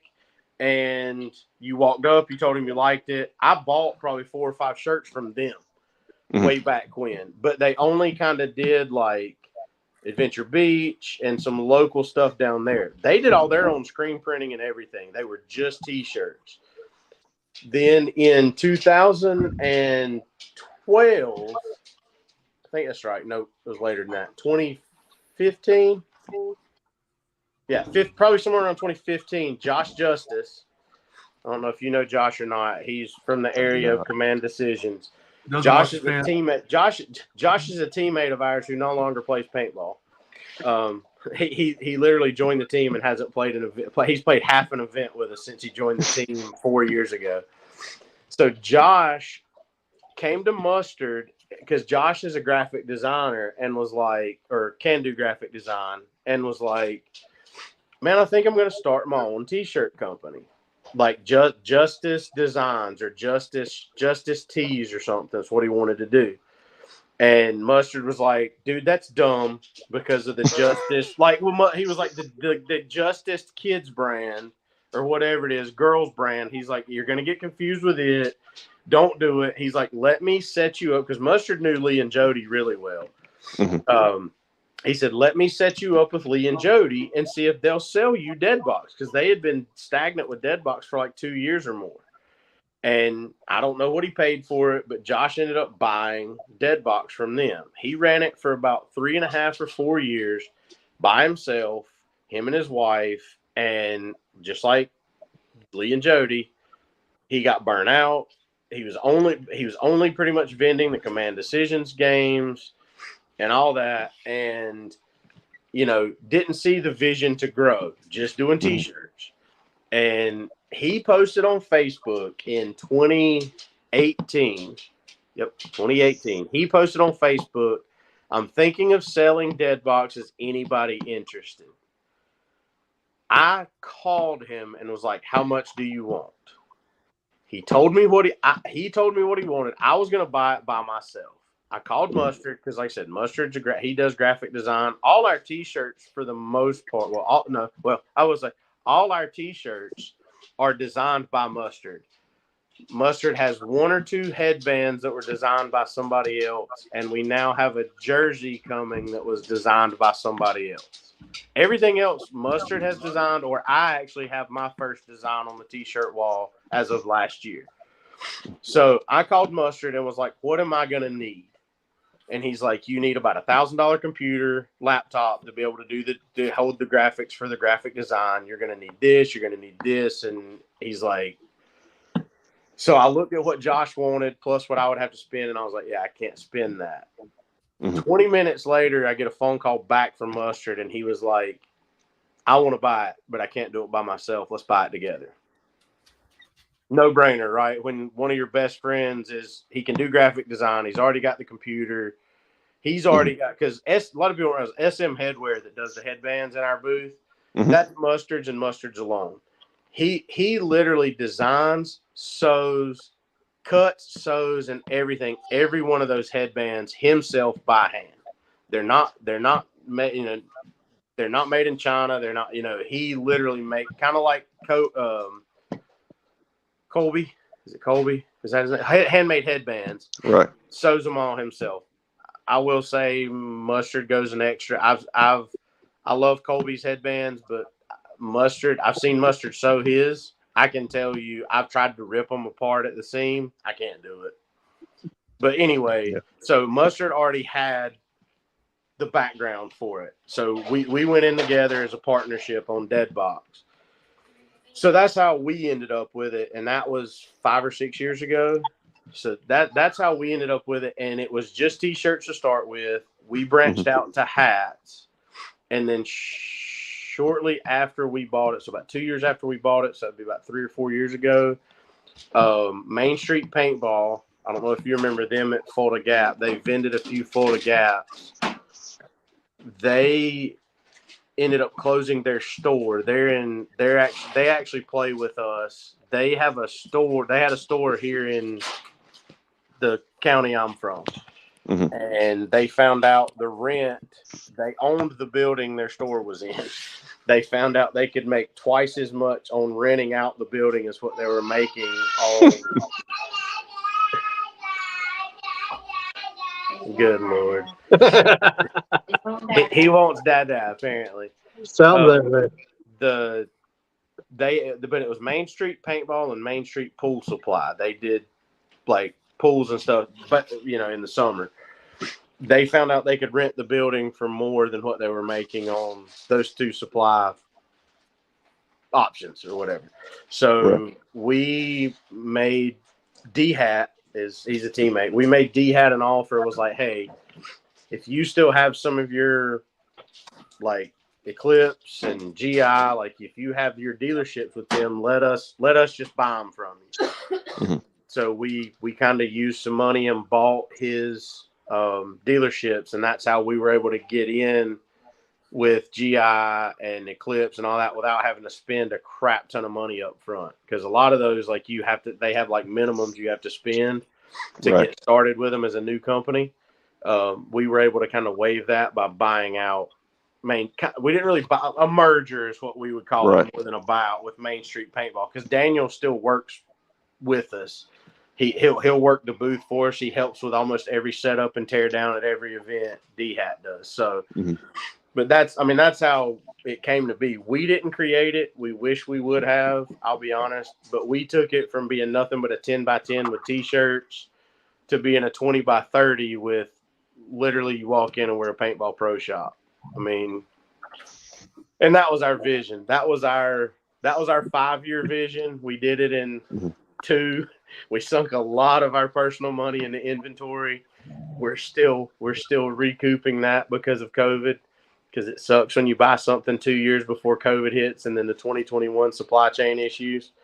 Yeah. So we've got a lot of personal money sunk into inventory, but there's a lot of inventory there to be sold. So we're happy with where we are. I can't, but yeah, the 10-year goal, like I said, our 5-year goal was to be a pro shop. We hit it early. Now we've kind of made a 10-year goal. We would love to be in wholesale. Like I would love to get our shirts at a wholesale price to Black Ops, to Splat Brothers, to like nobody else does the shirts like we do. I know there's people that do paintball shirts, but to the extent that of having 20 designs on the wall, nobody does it. So our 10-year goal is to have a wholesale section too, where we wholesale and ship to fields who can put them in their stores. Nice. It's just logistics of it. But the next big step, which is actually why I came on tonight, great segue, Tim. That's what I'm here for. The next big step is Deadbox will have a website live April 1st. April 1st. We will go live with a website April 1st. And no, this is not an April Fool's joke. We will. We're not 100% sure what the domain's going to be. It's either going to be Deadbox Paintball or Deadbox PB. It's just whatever's available. But we will be a full all of our inventory will be on the website. So we, one of our big things is we do the custom ProFlexes. You won't be able to build your own custom like you can walk in and build a custom ProFlex at an event, but we will build custom ProFlexes and have them on the website. We will have all the ProFlexes we have on the website. We will have our shirts, our jerseys, our pants. Yeah, I mean, and a lot of new product coming over the next year. There'll be a new jersey, hopefully, at Bones and Ashes. There'll be an actual Deadbox jersey at Bones and Ashes. If you were at Fulda Gap, the JT team pants that we had, they've been redesigned with the right color on them. So they'll be at Bones and Ashes. So if you saw our booth, we did it was a replica pants of our Bones headband, the Bones SM Headwear headband, which was like a goldish bronze color. And they stuck a bright banana yellow JT logo on them. I mean, I thought it looked good. Tournament guys can't wear yellow, and guys aren't going to wear yellow in the woods. Yeah. So, GI. Why would you wear yellow in the woods? I would. Hell, at Red versus Blue, I was in full cheetah print and those pants with the bright yellow, logo on them. So. And you got bonus balls at Red versus Blue. Oh, I got plenty of bonus balls at Red versus Blue. Right. Yeah. That leopard print jersey, it's pretty noticeable. But so what you're saying is after you play the first game of North Carolina versus Virginia, April 1st at Splat Brothers at Hopewell, Virginia, you could go online and order you a nice brand new custom flex. You could, yeah. Man, that's awesome. April 1st. What a great deal. All kinds of exciting things happen April 1st. Yeah, absolutely. It's a big month. Big month. I mean, lots of good things. We've got that. Like I said, we've got April Fools. No, April Fools. This was actually coming 2020 or 2021, and it was delayed 2 years because of supply chain. So yeah, now that the supply chain's still not great, if I'm being honest. We're overbought. We have to buy more than we need just to make sure we're going to have it and be able to get it. I mean, just it is what it is. It's where the industry is right now, but. I mean, as far as the stuff that's coming, like I said, a new jersey will be at Red versus Blue, or not Red versus Blue, Bones and Ashes. God almighty, new jersey at Bones and Ashes. A new pair of the right pair of pants. We will still have the Oops pants. If somebody wants to buy the Oops pants for a discount, GI did us great. I'm not gonna talk crap about them. People can hate on them. We called them and was like, hey, this logo was supposed to be like a brown bronze color, not bright yellow. Mm-hmm. They said, we're sorry, we'll fix it. They couldn't do the brown bronze logo, so we just said stick the white logo on there. Just stick the black and white big JT logo on it. That's fine. And they actually look a whole lot better than they did with that bright yellow logo. But they remade the new ones for free. I mean, you can't beat that. They remade the new ones. They remade the new ones for nothing. And I mean, they're screw up. So I feel like they should have. I was shocked, but. They're not as good to us as one of our other suppliers are that'll remake screw ups for free. So, yeah, he's a pretty good guy. Yeah, we try to keep that a little quiet though.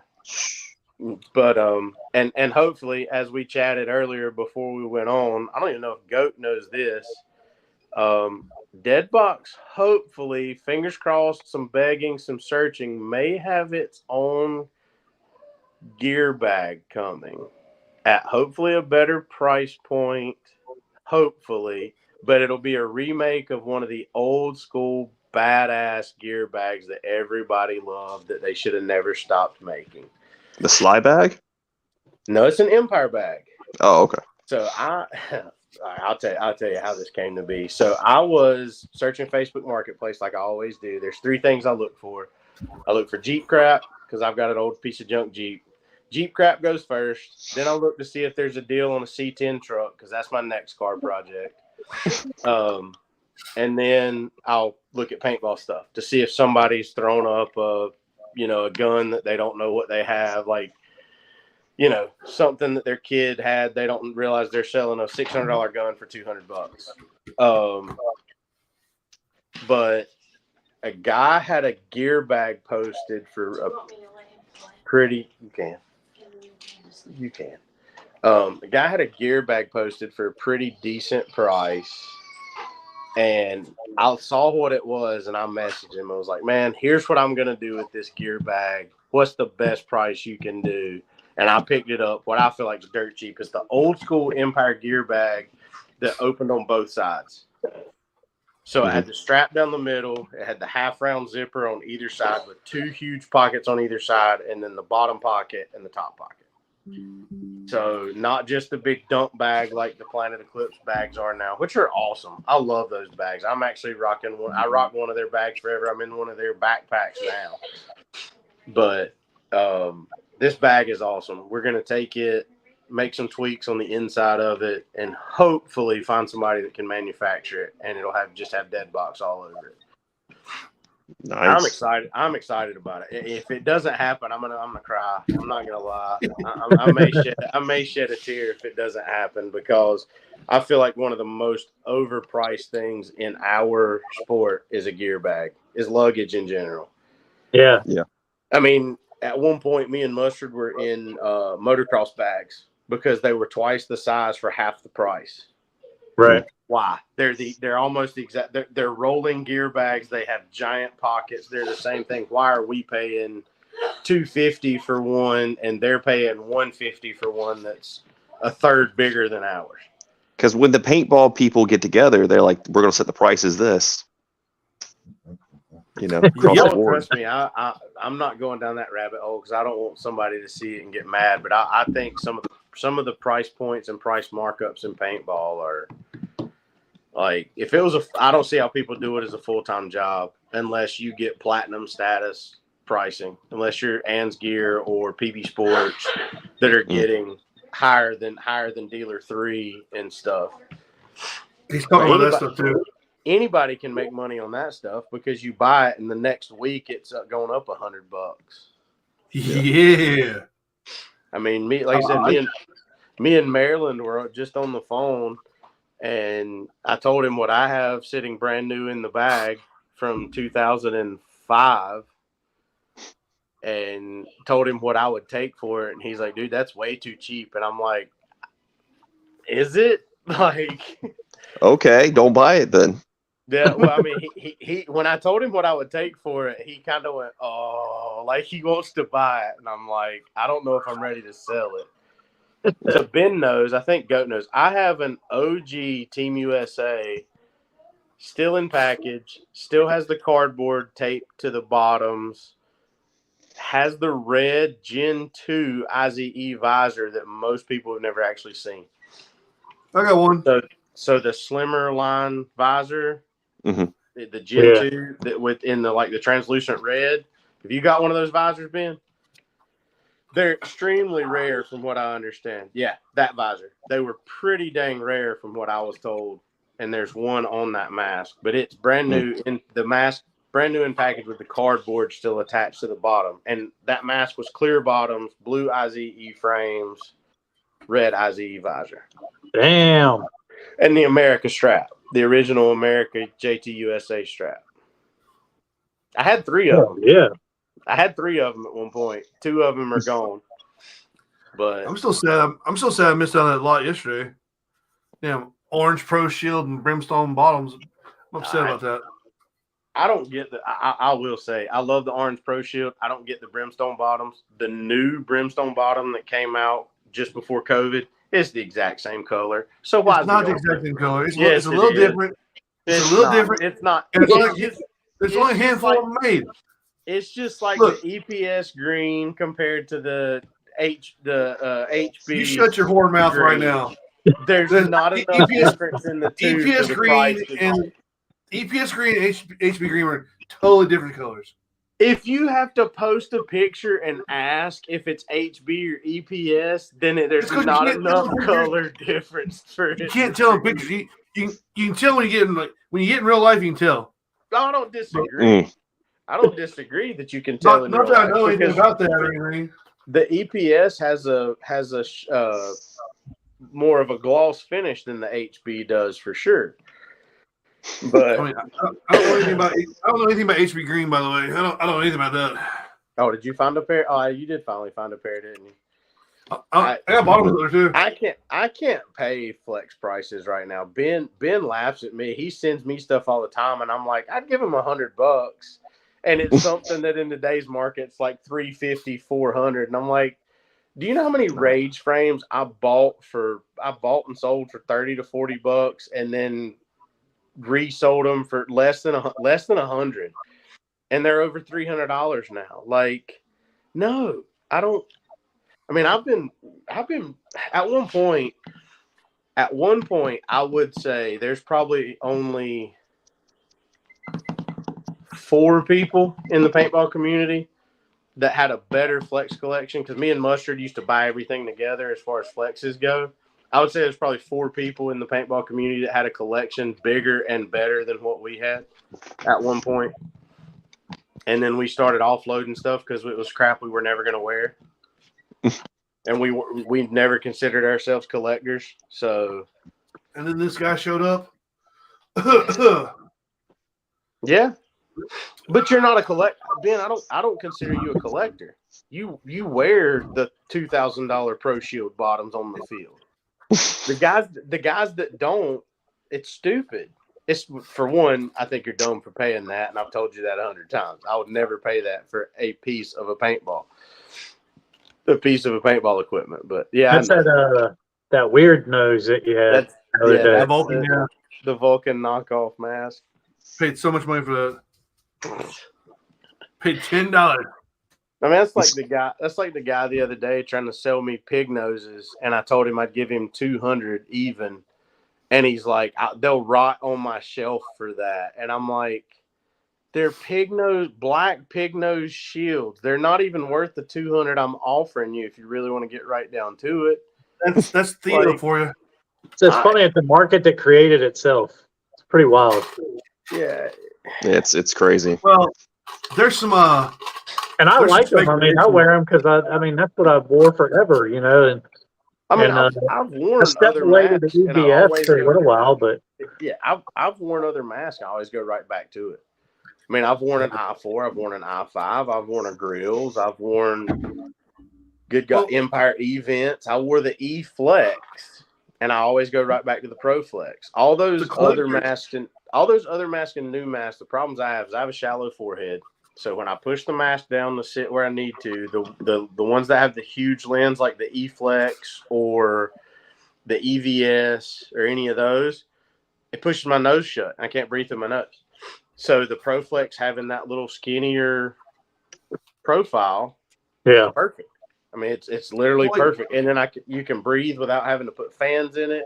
It doesn't fog like other masks does because you can breathe in it. I mean, the collector market is the same thing as the stock market. It's speculation. But the thing is, like, I try to tell people, like, if you're looking for something that's all like, if you want a pink Pro Shield, they don't make them anymore. So you got one option. You got to find one. Find one. People know that they're harder to find. So it's all supply and demand at that point. If I have something you want and you can't find anywhere else, I'm gonna say $400 right now. If you pay $400 for it, that's what's worth. No, if I say $500, you pay $500. It's what's worth. No, me and you've had that conversation. I mean, dude, that's just like I saw today the chameleons. You know, the dude's got the gold chameleons that aren't in the. I mean, they're in like 7 out of a 10 shape, I think is what I looked at. And he's asking like what, 250?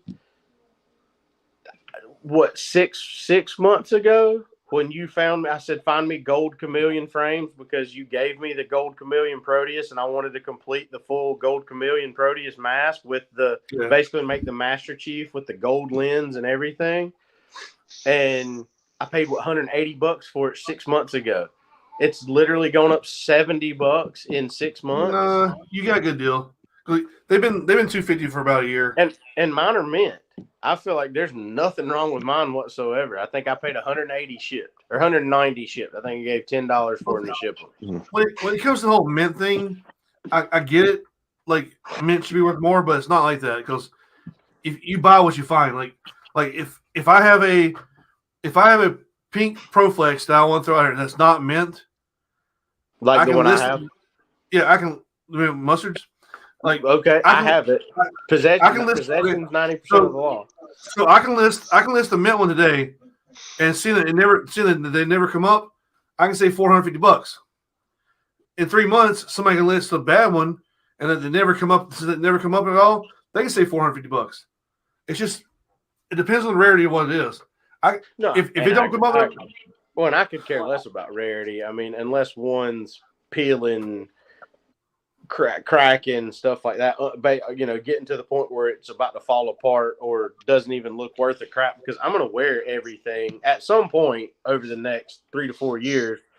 The 17 full ProFlex masks that are put together on my shelf, at some point they'll all get worn on the field, or pieces of those will get swapped around, and they'll all get worn on the field at some point. I mean, 17. I'm not a collector. Like the only one that won't is the Team USA that's brand new in the bag. I'm not pulling that out of the bag to play in it because it's brand new in the bag. Why play it? It'll fall apart. I don't like clear bottoms. I like to go against the grain. I don't like what everybody else likes. I'll give you $100 right now. No. Ben, can you find me a Brass Eagle 280, the fishbowl goggles? I want that. Oh, damn! We could. A Scott badass. I can go to the building and get one of those. You remember that thing like the Joker come down to my chest? Yeah. I could probably go to the building and get you some Scotts or some old JT Elite full heads or. That's all I thought. Scott Pursuit. When I saw that new skull mask, that's all I thought it was, the old Scott mask. Yeah, the old badass. Yeah. It looks good. I mean, Reaper talking about people were gonna talk shit about it. I mean, dude, I sold him half the Psycho Scenario masks that he's got covering them. I never really liked them. Hell, I had one. There's pictures of me with the skull like his before he started wearing the skull. And I don't know if he'll admit that or not, but I can show you the picture from Folda probably 10 years ago. I saw a picture of him wearing one. Because I would always trim the top half off of everything. I couldn't stand the circles. I would trim the top half off everything and just use the bottom half. But I found the guy that was doing that Psycho Scenario. Hell, if I had time, there's an attic access right there. I can crawl up in and probably pull down 6 Psycho Scenario masks that are still in a tub from where I used to get them from the guy and sell them. Damn. I mean, I found the guy online and shot him a message, and he would send them to me at a wholesale cost, and I would sell them. Some of my very first paintball games ever back in the day were playing Outlaw Ball, and we spent all our money on guns. So I had a pair of Scott ski goggles and a regular Halloween mask. Yeah, I got shot in the cheek and had a nice ringworm right here in the cheek. Damn. I went and bought a mask after that. I'll never forget playing at at my house. We used to have a guy who we would tell him not to do it. He thought he was Benny Bad-A and thought he was one of the best paintball players in the world. He had a JT Elite, so he would pull the goggle off of it and then pull like a camo ski mask over it. And dude, I wore his face out one day, and he's like, "What the?" And I'm like, "Put a mask on, dipshit." Yeah. Like he used to shoot like a Tippmann 98 with a J&J barrel. Oh, the ceramic. J&J 20-inch, baby. Barrel. Yep. 18 or 20-inch J&J ceramic. He tried to play this like sniper, creepy, crawly guy. And I'm out there with the E-Tech 3 and Mustard with it. Like when the E-Tech 3 first came out, me and Mustard just wearing this kid out because he thought he was so much better than we were. Like, I'll own you two in paintball. And we're like, come out to my field. And the last game of the day, I'll never forget it. He pulled he's like, y'all are seeing me because of my mask. And I'm like, Oh, okay, not really, but okay. So he pulls this like full head ski mask over his just goggles, and I literally just cheeks and mouth, just probably 5 shots, and he came out and he was like blood, and I'm like, what in the goggles, bro? What in the goggles? It's never been the goggles, but I mean. Some of the dumb. I mean, I remember one of the first Outlaw games I played. Not everybody had a mask, so a few of the guys were playing in like old school, like safety wrap, clear safety glasses, and I'm like, paintball's gonna go straight through that, boys. Yep. Like y'all are stupid. Run right up that cheekbone. I mean, especially when you weren't chronoed, like. Your chrono and it like the kid I was talking about used to talk about I can snipe from here to here.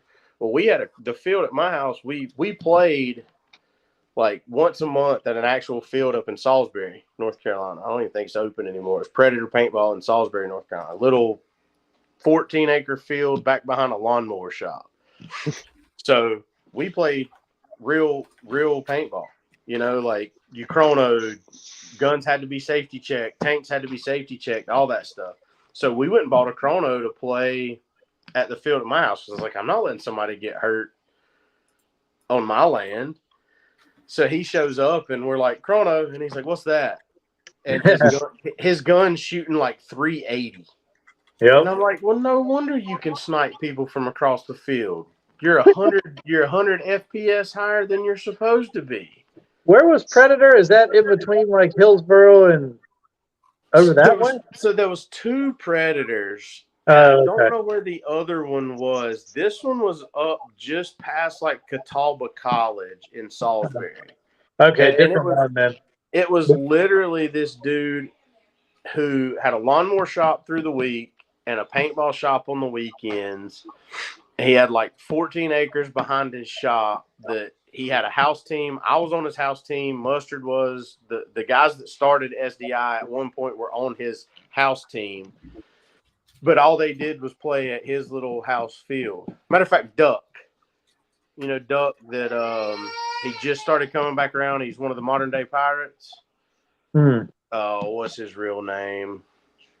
When Duck showed up at Bones and Ashes a few years ago, Duck looked at me and Mustard and was like, what the actual – because we had known each other for 15 years. We played each other – we played up at that field 15 years before and hadn't seen each other in that long. Paintball's such a small world, man.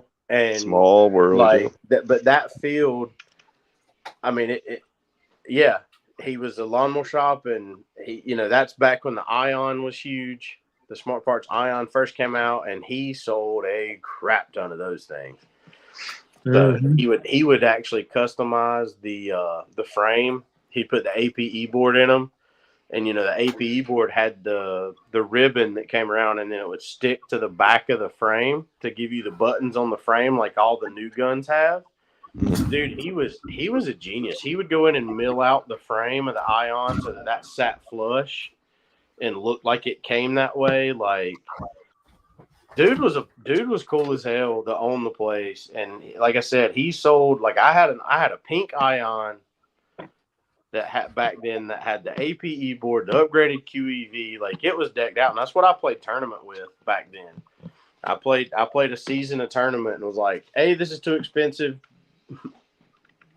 B, I'm almost already too old for this shit in my early to like 23, 24, whatever I was. Like, this is not fun.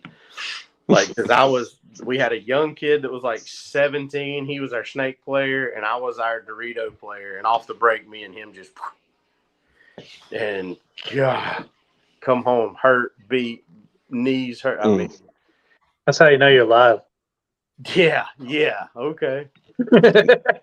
I told somebody, I was like, I'd be a good back man for somebody's tournament team. I'll stay back there with 12 or 14 pods, just calling places. Sunken away. Yeah, that's about all you're going to get out of me these days. I'll be back there, Ben Painter it. Just where'd he go? He did some of that. This drives me, unless you're shooting a mech, though, this drives me crazy, Grim. I don't know how much tournament you watch. But I see these kids playing tournament ball, and they literally pop out of a bunker like this, and I'm like how do we get here? Yep. I mean, I want the trigger, and I don't even need to, and then I catch myself. It's called ramp. It's called ramp. That's what happened. None of my electro guns are set on ramp because I'm so used. Like when I played tournament, it was 12.5 balls a second, semi-auto. No ramp modes were allowed, and I learned how to shoot on that. So all my electros are still set on that to this day. And but I told somebody the other day, I was like, shit, the new mechs, I probably shoot faster than 12.5 with those. So people buying the new mechs because they think they're going to shoot less paint. Yeah, right. Well, I mean, it's maybe you're quicker to come off the trigger or whatever.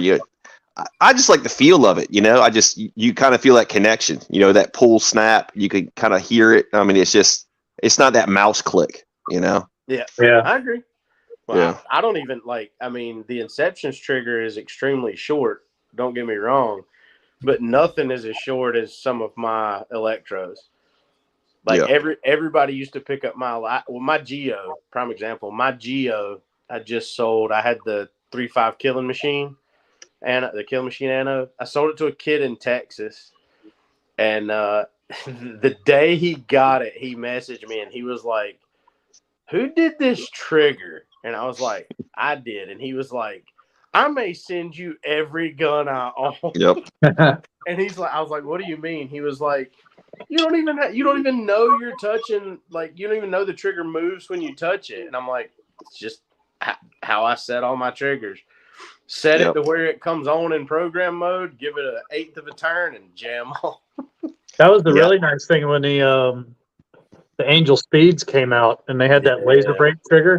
Yeah. But I would run to my bunker and my gun would be shooting the ground the whole time I was running to my bunker just in the weight of the trigger bouncing. Over engineered, man. That was Angel's downfall. Angels were incredible guns, ahead of their time. Over engineered, which I feel like there's a lot of companies in paintball that are doing that too. Mm-hmm. I don't know. I think they simplified a little bit over than what we had. I mean, definitely more reliable than what we had before. Oh no, I'm not saying that. I'm just saying there's some, and I get you got to work around other people's patents when but I've never liked Dye's eye pipe. If I'm being honest, I've never liked the eye pipe. It's again over engineering. You can do the same thing with just two little eyes. Yeah. Honestly, something different. Planet Eclipse new reflective eyes. Yeah. That's in the Ether. I didn't realize that's how they were until a kid wanted one of the hydro dipped bodies we had on the wall put on his Ether 3, regular Ether 3 or Ether 2. Ether 2. Yeah. Yeah, Ether 2 is reflective, yeah. And the 2 and the 3 are. And man, I actually put the pieces in upside down because I'd never taken one off, and I'm like, what happens when the reflecting starts wearing off, and buy a new one. Yeah, get another one. Yeah, I guess I just some of this stuff is capitalism, damn it. Yeah, well, I mean, Planet Eclipse is proven, so that's I wish I never got rid of Ether 2. That's a great gun. I love that Ether 2 I had. The Ether. So here's the funny thing: the Ether 1 made the Ether 2 have a bad rep. The Ether 1 was crap. Mm-hmm. Okay, the Ether 1 wasn't terrible, but it lacked the things it needed that they put on the Ether 2. But because it was so lacking, nobody liked the Ether 2. But now the 3, everybody loves it. Yeah. I don't get it. Like the 2 and the 3 are literally the same gun, just one has a quick release bolt. Yeah, that's all they changed. If you really think about Planet Eclipse, I think me and Goat had this conversation when he bought the Ether 3. From the EMAC, other than the Geo and the poppet valves, the LV1s, and if they come back with an E-Tech, which God, I hope they do. But from the EMAC up to the CS2 Pro, It's the exact same gun. Yeah, I mean gamma bolt. Yeah, Gamma bolt, same internal, except for slight changes to solenoid, roller bearings in the triggers, stuff like that. So if one's proven, they all have to be, right? I mean, that's the way I look at it. I mean, the CS2 is a great gun. The EMEC's a great gun. Therefore, everything in between has to be a pretty damn good gun. I mean, I think they kind of hit that sweet spot of, if it ain't broke, don't fix it. And it's just little massages, that they're finding along the way. Getting rid of the macro line and then getting rid of the air pipe or whatever you want to call it. So now they're completely macroless. I mean, where do they go? Where do they go from there? Right. That's what I told somebody the other day. Like, where do you, the way these guns are made now, we've got in the, you and I, me and Ben have had this conversation. We've gotten in the golf club territory. Where do you go from here? Yeah. You're literally going to remake the same club, if I'm using golf terminology. You're going to remake the same club, the same gun every year with slightly different milling and call it the next version of it. Why? Yeah. GO4, CS1, it's different. Those paintball players are stupid. That's different. The CS1 the CS1 did have an IV core, didn't it? So that was the one that had the IV core. Yeah, it was. Then just swung back around. The GO35 and then the CS1, and then they came back with it with the GO4. Now they did slim it down because the CS1, if you ever held one, the handle of that CS1 where they put the reg up through the handle on it. I mean, I've got big hands, and it was huge in my hand. That's why I love it, because I got big hands. I do too. I mean, I've got pretty large hands for somebody that's not even 6 feet tall. I've had a kid come up to me at the field. He was like, "Hey, let me check out that GO4." I'm like, "This is CS1, bro." Yeah. Yep. So I think where the progression's going though is Valken, and I can't wait to see someone's actual review of this thing and get it into people's hands. Like, I hope they bring it to Fulda and stuff. Is that electronic gun, that electric? It's got no high pressure air to it. It runs off a battery, and I don't know if it's like they revealed it at SHOT Show, which is technically a firearms thing out in Vegas, and they've got it slated probably for law enforcement use and stuff. But we can't. I mean, hell, that's how the first strike round came around. That was originally for law enforcement, less lethal. We all know it. Yeah, it was less lethal, and of course, as soon as we saw it, we were like, hey, I want that. And now Valken comes out with a thing that looks kind of like a rifle, but is battery powered, no tank on it. From what I'm reading right now, the amount of paint it's going to shoot is not insane amounts, but you might be able to have an entire game that's just those, or it'll just get better.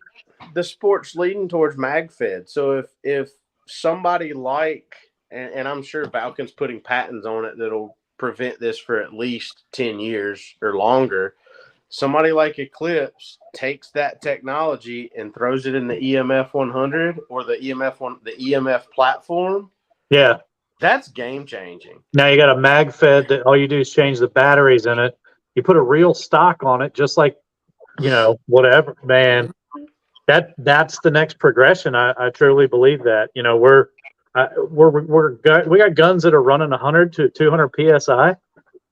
Back in the day, our Tippmans and mags and everything needed 800 just to cycle. 800, yeah. So when I came back into the sport, someone handed me an axe and they're 200 psi. Like, how the hell does this thing even shoot? It was foreign to me. And it would be the same. Like, I actually was just in a thread earlier with a guy who stepped away from the sport for 10 years, and he's stepping back into it now. And I know when I stepped away for that 6 and came back, and first strikes were all in the game. Every gun is a tube fed shooting 200 at 200 psi. Like, it's. I think that's probably where things are going to end up going, is almost an onboard compressor with a battery pack, and it cycles every shot or something. No, I think the compression or the direction is max loaders and Sorry. Couldn't even say it with a straight face. Max loaders. Max loaders and back to Tippmann 98s. But I mean, it's funny. I say back to Tippmann 98s joking, but we're all sitting here talking about how much we love the new mech guns. It's crazy how this sport runs in circles. And I say it all the time. Like I talked about it where, like when I played tournament ball 15 years ago or more than 15 years ago, and the Smart Parts Ion first came out, it was a $150 gun, which in today's market will be equivalent to probably a $400 or $500 gun. Let's be real. So it was a $150 gun, and then you spent another $300 on it with a board, QEV, reg upgrade, all this stuff. Well, then Planet Eclipse comes out and basically changes the game. You either buy if you're a scenario player, you could buy an E-Tech at the $500 price point, not have to touch it, nothing but program it to the balls per second you want, whether you want ramp or semi, and it's an incredible gun. You don't have to touch it up to any of those. But now we've moved back into we're rebuilding autocockers, and there's new, you're literally taking old parts from an autococker and putting it on a new Inception body, or you're taking a $200 EMEC and you're throwing a $300 body kit with a $300 anno job on it and jamming out with a trigger. You're literally taking a $200 gun and dropping another $500 in it.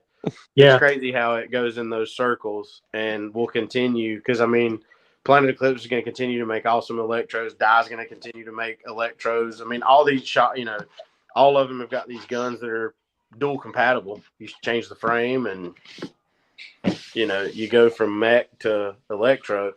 Yeah. It's crazy though. It's crazy how it all works in cycles like that. But do you kind of miss I don't know, maybe you kind of missed that period, but where it was like everyone was customizing their guns, so you had like different grip frames, grips, like bolts and valves, like everybody had all kinds of custom stuff. I do, because I'll be honest, other than the Inception's guns, and even some of those, the fact that he has maybe 10 have a matching anno, so very seldom are you going to run into somebody with the same anno you had. And the kind of stuff that's going in, but like you were saying, that before the Ion, it was the A5 or the 98. Yeah, like everybody, you could sit down with 20 people at a rec day, nobody's gun looked the same. You all had the same gun, but nobody's looked the same. Yeah. And I mean, I know we can all have different colors and custom annos, and they've got the custom, you've got the twisters and the fossils and the, all the different engraved ones out there, but they're still pretty much the same. But yeah, I actually do. I do kind of miss the days where, like, you and your buddies sit down and everybody throws their gun on the table and nobody's got the same gun you have and that kind of thing, which, like I said, our team pretty much has that at this point because we all have custom anode mech, EMEC. Yeah. But do you think it's kind of come back around again? Because like with the mechs, because people came in, and so that really now they're entry level, like everyone's going straight to electro. So it's like almost a novelty now. You kind of go all the way back around, like the whole mech thing. Whereas guys who came up with mech, and then I kind of miss that. You go back to it. So I think so. I think, I know plenty of people right now that are doing exactly that. They're building up an old autococker, stuff like that. And hell, up at Endless Legends, I got to see this dude shooting. You probably saw him up there, Tim. He had it looked like an old flintlock. And it was actually a real muzzleloader stock and brass tubing and stuff, and it was a Phantom, and he had modified it to be a flintlock shooting first strike. and dude was like breech loading. It was one of the coolest guns out on the field. Bring back the paintball bow and arrow. Exactly. Yeah, the air bow. I mean, the air bow. I want to see a 5-man series of the air bow. But I don't sell any of my, I don't sell paintball guns. I have every paintball gun I've ever owned with the exception of 2. It's just I can't bring myself to let them go. But when I got back into the sport, immediately the last gun that I was shooting, I was playing tournaments with my Angel, and I had a 68 Automag, classic, and that's what that warp feed up there and stuff was on, and I thought about building that back up and bringing that thing back out, and I held a modern gun, and I'm like, why am I going to tote that big bitch around the field? So heavy. Do it, man. An 88 cubic inch tank just so I could go out and shoot 4 pods because they had level 10 in it. I used to have a 114 on my mini mag. 114, 3,000 psi tank. Exactly. Yeah, with probably a cap drop zone too. Well, that's dropped at about 4 inches. Yeah. I mean, I know y'all are talking about the auto mags and the mini mags. I mean, hell, like I've got the E-Tech 2 in my bag. That was the full metal frame. It was the last E-Tech that Planet Eclipse did in full metal. It's a brick. Like I pick it up compared to even the E-Tech 3. But then when I picked it up compared to my Geo, which is the only gun I've ever sold because the anno that was on it made it worth double what I paid for it. So I was like, yeah, this thing's gone. It's the only gun I've ever sold. I'm selling this. But then the E-Mech I just had custom done. Like I hold all those guns in my bag and I'm like, there's no comparison, especially that Inception's E-Mech with the aluminum and Simon thins it down. That Ripper body is just so lightweight. I mean, and you were talking about the customization. I saw, because I'm on one of the Inception's owners groups, there's a company making an aftermarket frame for the E-Mech. Really? Some kid posted it up, and I think it's an aluminum frame instead of being polymer. It's what it looked like. I think it looks stupid because the trigger guard's kind of wonky, and in my opinion, it's not streamlined like the standard frame is, but stuff like that. I think that's what it was. It's stuff like that though that brings custom back. I remember reading an article, and they were talking to Carroll Shelby, Shelby Mustangs. Mm-hmm. They were talking to him before he died, and they were talking about the progression of drag racing and race cars and stuff like that. And Carroll, we all know what Carroll Shelby's known for. And they said, what's the big thing in the sport? Where is this going? What's going to be the big thing that's really going to be the eye opener in the next 10 or 15 years? And he said, I'll tell you right now, it's not going to be these big old motors we've been working on. He said, it's these kids that are building these Hondas in their garage. He said, that's where the big changes in the sport are going to come from, is those guys are going to start getting their cars making as much horsepower as these big motors, and the car doesn't weigh anything. Yeah. And that's same thing. Completely same topic you're on, but completely off of paintball. Did you watch the Netflix series where they did I wish I could remember the name of it, but they would line up like 4 or 6 cars at a time and they would drag race them. And it was guys from the ultimate goal was they were going to line up these hand-built cars against supercars to see if they could outrun them. Right? Yeah, I saw the trailer. I can't remember the name of it. All right, so season 2, I've been a Honda guy forever to a point. I mean, I love old cars, but I grew up in the import era. We're all kind of right on that age line. When the first Fast and Furious came out, I was 16, 17, so I had one. But the car that I think would have blistered everybody on that show, season 2, had he not ripped third gear out of his transmission on his first pass in the finals. A guy took a 94 Civic hatchback, K-swapped it, which if you know anything about the Honda motors, that's the newer Honda motor, like in the newer Accords. Yeah. Had a turbo on it that I kid you not, size of my head. I mean, huge Garrett turbo, and then had an all-wheel drive kit on the car. So instead of front-wheel drive, it was all-wheel drive. He literally gapped. I mean, he was racing a Mustang, a McLaren, a Ferrari, or a Lambo, 3 supercars, and then because it was 6 cars at a time, it was 3 supercars, him, a Mustang drag car, and another drag car. In the first 60 feet, he gapped everybody by 2 car lengths. but he had to go from first to second to fourth in a 6-speed transmission, and his RPM dropped so far that he couldn't catch back up. Wow. He gapped, and you're not wrong, but it's similar because, like I said, I'm a car guy too.